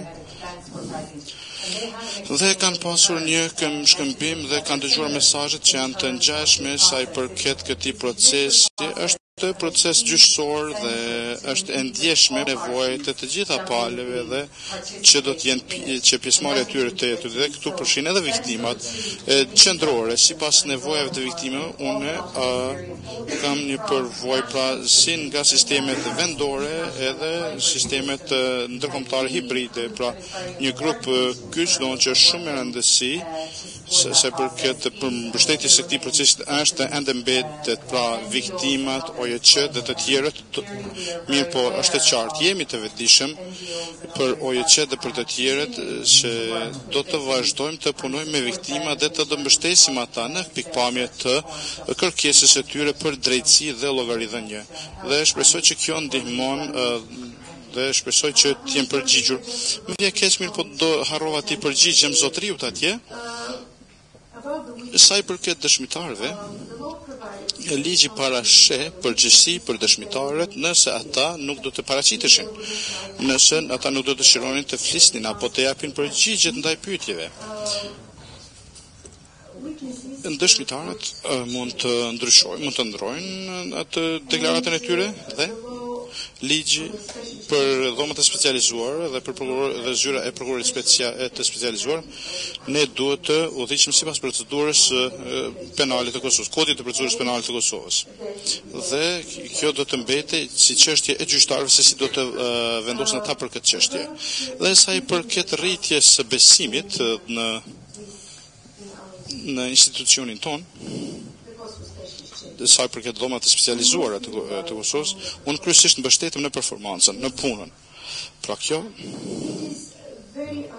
është shumë, pra fatikisht deri me tani nuk kemi aktivitete gjyqësore. Kjo është shumë keq në këtë rast, sepse do të ishte shumë lehtë të i referohemi. Zotriu ky dhe zotriu ky do të bënë ndonjë koment se si është mbajtur kjo seancë apo ndonjë vendim gjyqësor që është marrë. Po shumë lehtë do të ishte sigurt ta kishim ca përvojë në këtë rit. Pra publiciteti i publikimi i procedurave është shumë e rëndësishme, të gjitha dosjet do të jenë në 3 gjuhë në web faqe. Pastaj do të jetë edhe live streaming, pra live do të jetë ingjizimi i seancave.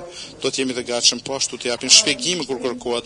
Është shumë e rëndësishme që kjo se si gradualisht mirë, po kryesisht unë mbështetem në performancë, sepse performanca flet vet, puna flet për vet. Dhe në lejoni të shpresojmë që do të ketë diçka se me qenë se zotriu i cili ngriti këtë çështje, nëse prokurori nuk do të vijë, nuk ka kuptim për institucionin të ekzistojë, por duhet të mbyllet. Kjo është e tëra. Me këtë ju nuk do të keni atë pikpamjen e gabuar që dikush të bëj presion apo edhe nëse kështu do të ishte rasti, këtë nuk mund ta bëj. Mirë, po le të shohim nëse do të ketë zhvillime të cilë që do të jenë dëshmi e vërtet e integritetit të asaj që ne po bëjmë. Në komentin e fundit sa i përket zhvillimeve me Uleksin, unë asnjëherë nuk kam qenë përfshirë në asgjë sa i përket e Uleksit. Ndoshta njohuria juaj është më e hollësishme, më e thellë për atë çfarë po ndodh, sepse njohuria ime është vetëm e bazuar në atë që unë lexoj në shtyp dhe nga ky lexim unë kuptoj që ka disa hetime të cilat po ndodhin për kodin e mirësjelljes. Le të shohim se si do të përfundoj kjo. Mirë, po ku është e vërteta? E vërteta nuk është për mua të vendos dhe nuk do të jetë e sinqert, e ndershme për mua të them. Mirë, po ju falenderit shumë, unë po i ndjek me vëmendje ato që po ndodhin.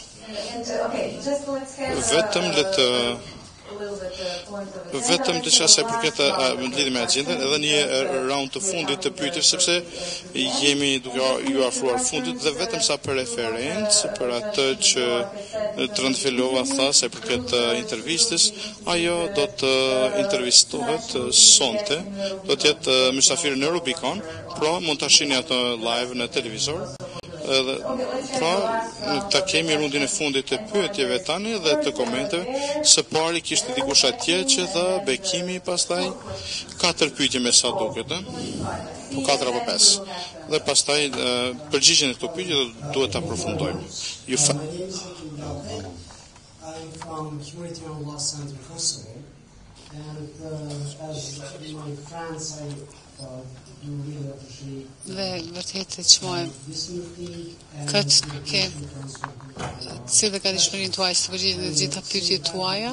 Unë po e them këtë sepse kam një pyetje çuditshme, e cila ndoshta është tepër herët për të bërë. Në të vërtetë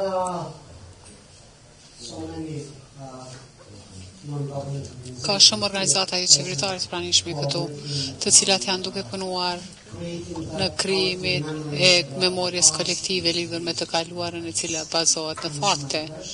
Dhe prandaj pyetja ime ka të bëjë me arkivën e të ardhme të dhomave, arkivës hashme të dhomave specializuar. Dim që arkivat e ICTY të Tribunalit Hagës janë në përgjithësi të Kombeve të Bashkuara, ndërsa dhomat specializuara janë krijuar me anë të ligjit të Kosovës dhe të kuvendit dhe shqyrtoj do doja të dija se cili institucion do t'i përgjegjës për arkivat tuaja në tashme.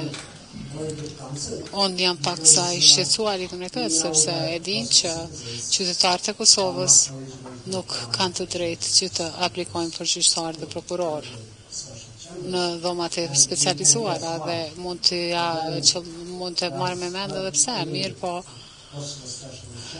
dhomat e specializuara të Kosovës a do t'jenë në gjendje dhe të gatshme që i dorëzojnë tër arkivën e tyre Kosovës, institucioneve të Kosovës. Kjo është pyetja ime, faleminderit.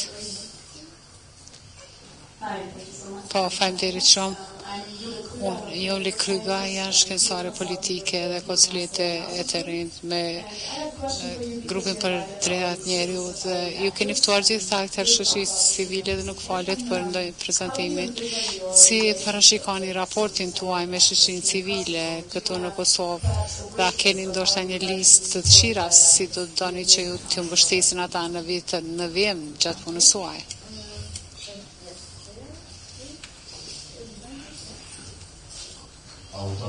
Mund të flasë në gjuhën shqipe?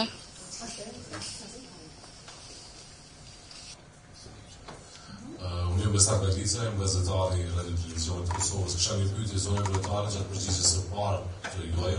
Ju përmendët që keni lexuar dhe dëgjuar për Kosovën.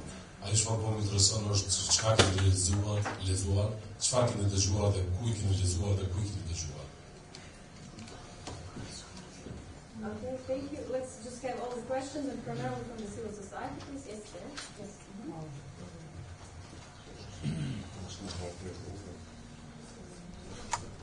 Unë jam ftuar Ademi nga Radio Televizioni 21. Gjatë flarimit tuaj ju thatë se ende nuk ka ngritje të akuzave. Ndër njoft çështjeve juridike dhe kushtetuese në Kosovë thonë se gjykata speciale është vonuar në procedimin e këtyre rasteve.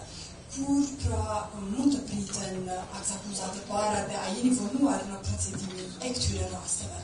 Janë përmendur disa data, por ne dëshirojmë të dim nga Trendafilova, kryetarja, domethënë se kur saktësisht mund të priten akuzat e para për këto raste. Okay.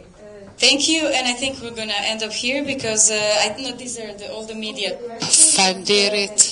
But there is a young gentleman over there. Yes, it's okay. It's all the media. Okay. Okay. The idea was that basically. Ideja ishte që kishte të bënte më shumë me shoqërinë civile dhe shqetësimet e shoqërisë civile, mirë po natyrisht të dëgjojmë këtë gjë, po.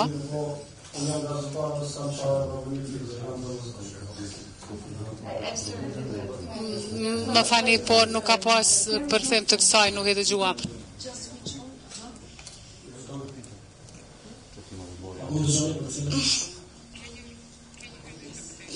Now, yes. Zona Trendafilova dëgjova me vëmendje prezantimin tuaj, por kam nevojë për një sqarim nga ana juaj.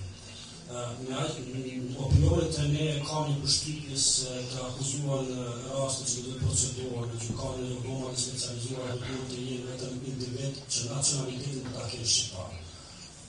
Që presupozohet që do të jenë antar të USHK-s. Mirë, po me prezantimin tuaj unë u vura në dyshim se a do mund të ketë edhe në ndërim nacionalitetin tjetër. Këtë rast se pyetja ime konkrete është se në këtë proces a do të mund të trajtohen edhe rastet për shembull masakra e Zvicës, e Reçakut, që janë masakra të mëdha të ri.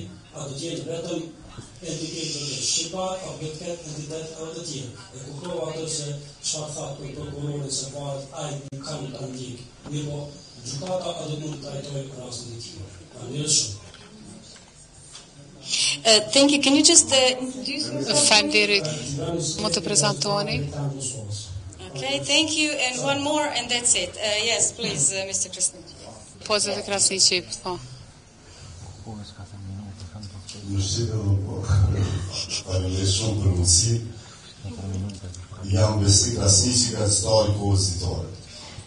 Faleminderit për mundësinë për këtë komunikim dhe unë do shtroja një çështje këtu. A vlerësoni se ky lloj komunikimi është i nevojshëm edhe me institucionet e Kosovës, me që një zotriu këtu që bëri pyetje pse s'u takonin përfaqësues të institucioneve, duke që si u përgjigjet fare. Pra, ne kemi kryeministrin që i referohet gjykatës dhomave të specializuara me termin monstrum juridik. A keni nevojë t'ja sqaroni atij më saktësisht se çfarë institucioni përfaqëson e para, edhe e dyta anashkalimi i kryeparlamentarit dhe presidentit, pra shihet si një përcaktim i juaj për të ikur takimeve me të akuzuar potencial të gjykatës speciale. Pra, a mund të na shpjegoni më shumë pse me përfaqësuesit e institucioneve keni përzgjedhur të mos takoni këto radhë? Dhe një çështje tjetër që është në rëndësi, nëse kanë pas përcjellë atë negociatat mes autoriteteve të Kosovës dhe të Bashkimit Evropian që lidheshin me agjendën e rrëmbimin, një çështje me shumë peshë ka qenë kjo koordinimi mes gjykatës dhe institucioneve të Kosovës në momentin kur shpallen ata akuzat. Prishtina kërkonte që të dinte këtë kohë me që donte të organizte terrenin në mënyrë që të mos përballej me ndonjë si themi reagim i cili mund të shkaktonte trazira. Pra, ju si Roma të specializuara do ta njoftoni autoritetet para se shpallen ata akuzat? Thank you, and let's just... Faleminderit, edhe një pyetje mirë, po nga shoqëria civile në të vërtetë dhe zotëri Radaković këtu ka ardhur nga Mitrovica dhe kjo është pyetja e fundit.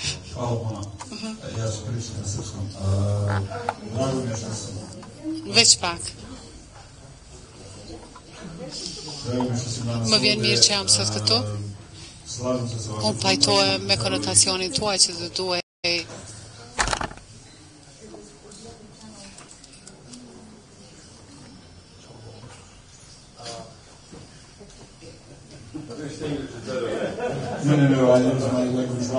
Jo, unë I përdor drejtën time për përdorimin e gjuhës, kështu që po flas gjuhën serbe.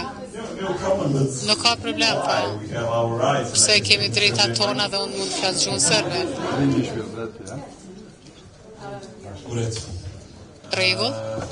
Ju faleminderit shumë për ftesën e bërë dhe më vjen mirë që jam sot këtu.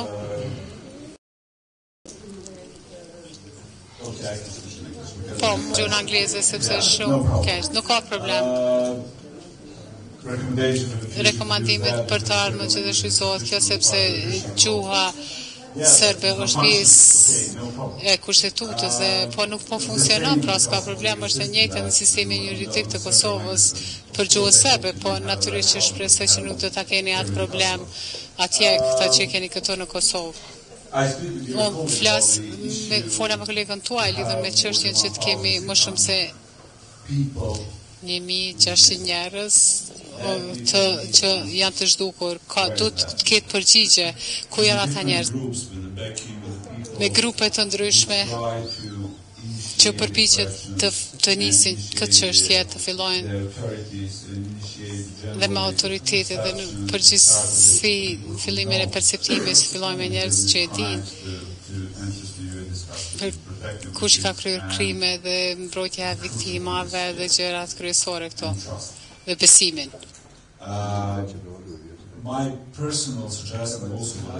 Sugjerimi im është që përfundimisht duhet jetë ndryshe nga unë miku nga gjykatat e Kosovës dhe ndryshe nga Euleksi, sepse nëse mund të flas gjuhën për komunitetin serb, kanë humbur besimin, sidomos lidhur me Euleksin, dhe ka pas shumë besim në fillim.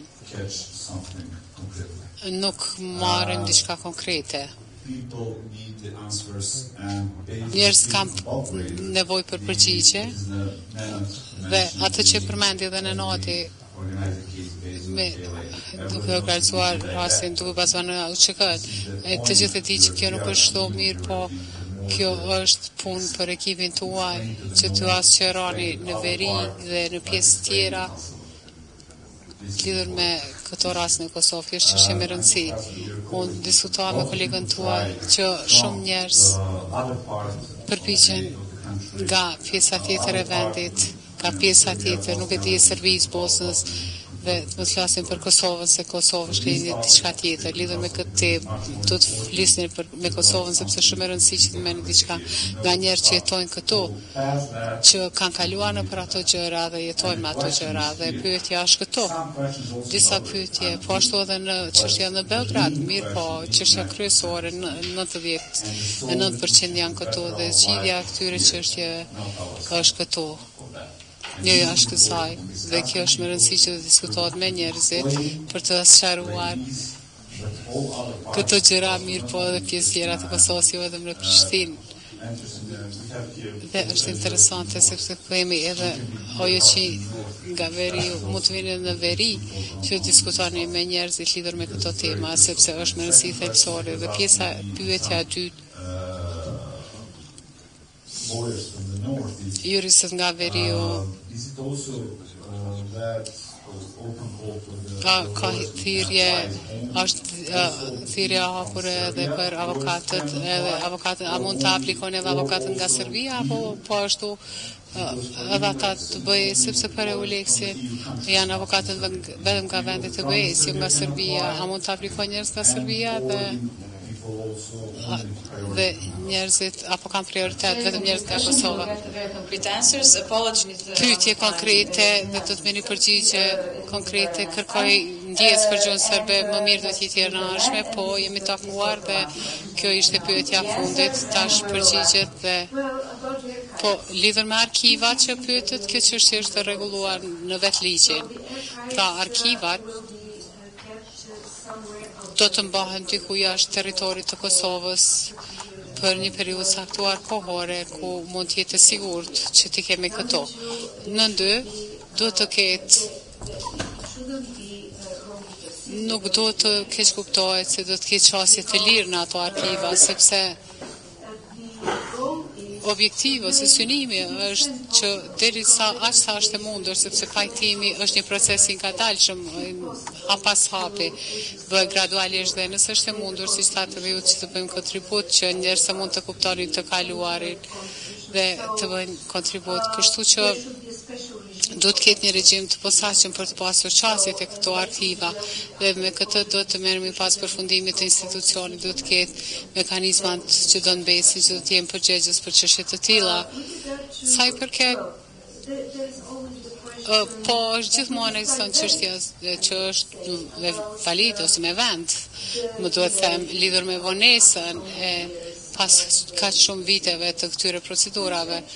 Në fakt është çështje në cilën nuk kam përgjigje, duke bazuar në performancën për mbushjen tonë, sepse në fundit është vendim politik që është marrë në Parlamentin e Kosovës, që ka quar tek themelimi i këtij institucioni gjyqësor. Mirë po, çështja lidhur me akt akuzat është shumë e rëndësishme. Nëse do të ketë akt akuza, por nuk do të ketë, ne do të jemi, nëse do të ketë akt akuza, atëherë kur, kundër kujt, sa e gjërë do të jetë, sa pika do të përfshi akt akuza kundër krimeve të luftës, dhe sinqerisht po ju them, nuk po fsheh asgjë. Nuk ka asgjë që mund të ndaj me ju në këtë aspekt, dhe mendoj që këtë duhet të çmarrja, mund të më paramendoni që unë vi këtu dhe në mënyrë që të kënaq me përgjigje të filloj të jap informata që janë si duhet, apo të mos i quaj gënjeshtra, pra nuk mund ta bëj asnjë prej tyre, përveç mbështetjes nga shoqëria civile. Është mbështetje. Unë nuk e kam parë këtë mënyrë, mirë po, është me shumë rëndësi që keq perceptimet, keq kuptimet të adresohen, dhe natyrisht jam e gatshme që të takohem me cilin do përfaqësues të shoqërisë civile, sepse njerëzit kanë të drejtë të dinë dhe është detyrë që më është dhënë mua që të asqaroj. Nëse përgjigja ime do të realizoj se kënaqë ata që do t'i takoj është diçka tjetër, mirë por përgjigjja ime është e bazuar në ligj. Nuk jam duke zbuluar asgjë të re. Dhe në të vërtetë pyetja e Sonjushës më dha një ide që nëse shoqëria civile mundet të çojë më tutje në pajtueshmëri me aktivitetet tuaja specifike, nëse jeni të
When it nice to see, I would be seizing the situation, and I will give as an example the Democratic Republic of the Congo.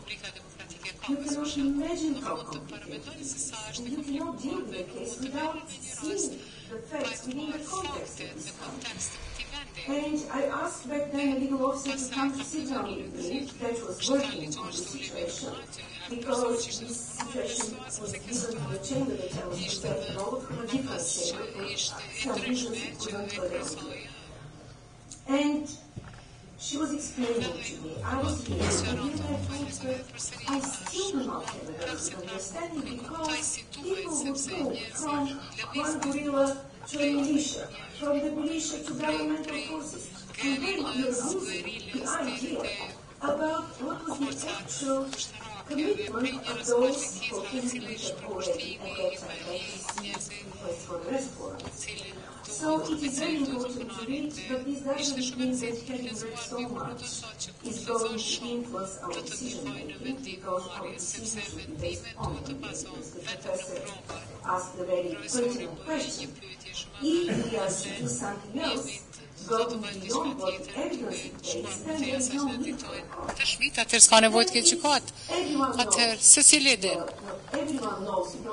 Kur secili din, pra njerëzit prirën të flasin në këtë mënyrë, kjo është diçka ndryshe, prej asaj që është mbi tryezë, asaj që është në mbi tryezën e gjyqtarëve, dhe gjyqtarët duhet të respektohen vetëm në arsyetim, kur në arsyetimet e tyre mund të bindin këdo që ka qenë një analizë tetë e thellë dhe që dalin me përcaktimin e tyre vetëm duke u bazuar në atë që është prezantuar, ajo që ka qenë e besueshme, kredibile dhe ishte një pyetje tjetër, po, për Kosovën?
përsa do thoja po janë të hapura për të gjithë dhe shikimi i aplikacioneve do të bëhet. Ndërsa si përgjigje shpejt për bekimin, do doja të di sa i përket institucionit dhe ndërsa që jemi përqendruar shumë në mbrojtjen e personave, sa thonë si është të dihet ashtu mbrojtja e shënimeve të dhënave dhe informacioneve është ashtu esenciale për ne dhe është të gjitha informacionet dhe shënimet gjithë të dhëna njëra prej dokumenteve ishte sistemi klasifikimi krahëso të dhënë që gjenerohen nga subjektit japi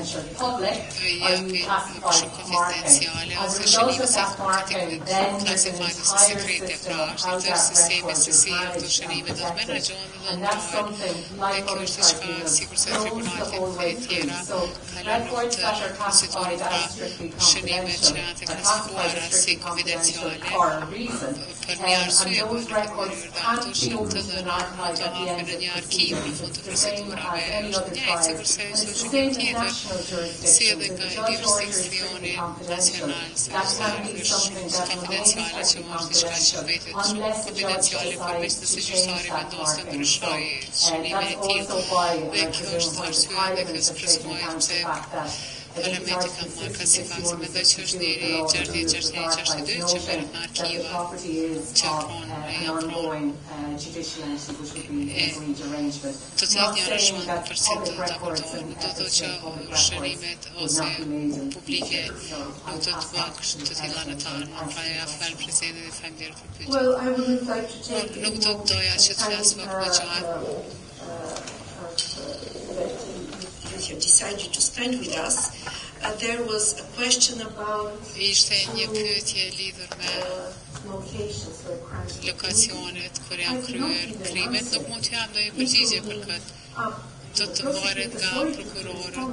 Kërkoj ndjes që gjithmonë po përgjigjen në këtë mënyrë dhe vlerësimi i prokurorit duhet të bazohet atë nëse ka vërtet është pjesë e materialit dhe jurisdikcionit territorial dhe prokurori duhet të vendosë nëse ka provat mjaftueshme në dispozicion. Mirë po, kjo është keqa mund të them lidhur me këtë nuk kam ndonjë gjë tjetër për shtuar këtë aspekt. Point here, and this is the difference between diçka përmend dallimin mes avokatit që mund të paraqitet në dhomat e specializuara në procedurat e dhomave dhe gjyqtarët që mund të përndojnë në roster ose sipas orarit. Është vërtet është vendosur në ligj duhet që për arsye të caktuara të qarta në fakt unë po mendoj për këtë kam sqarimet e mia natyrisht dhe natyrisht po ashtu në këmbimin e letrave sepse unë jam konfrontuar që në këmbimin e letrave nuk ka asgjë lidhur me vetëm safin ndërkombëtar.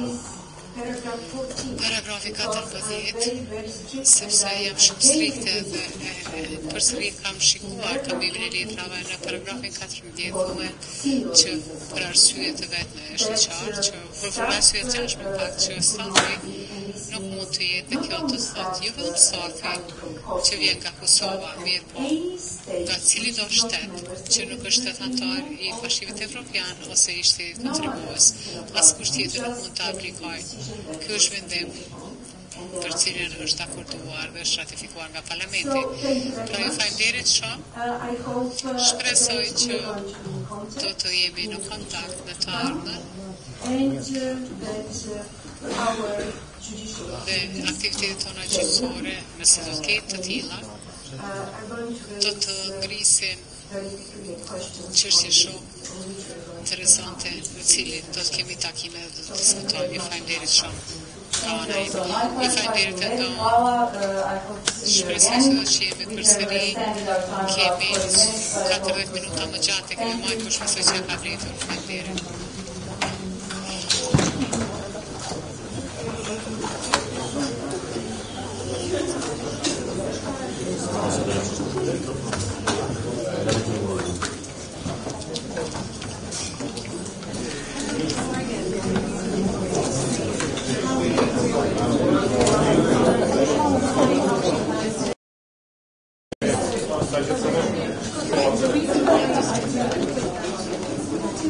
you.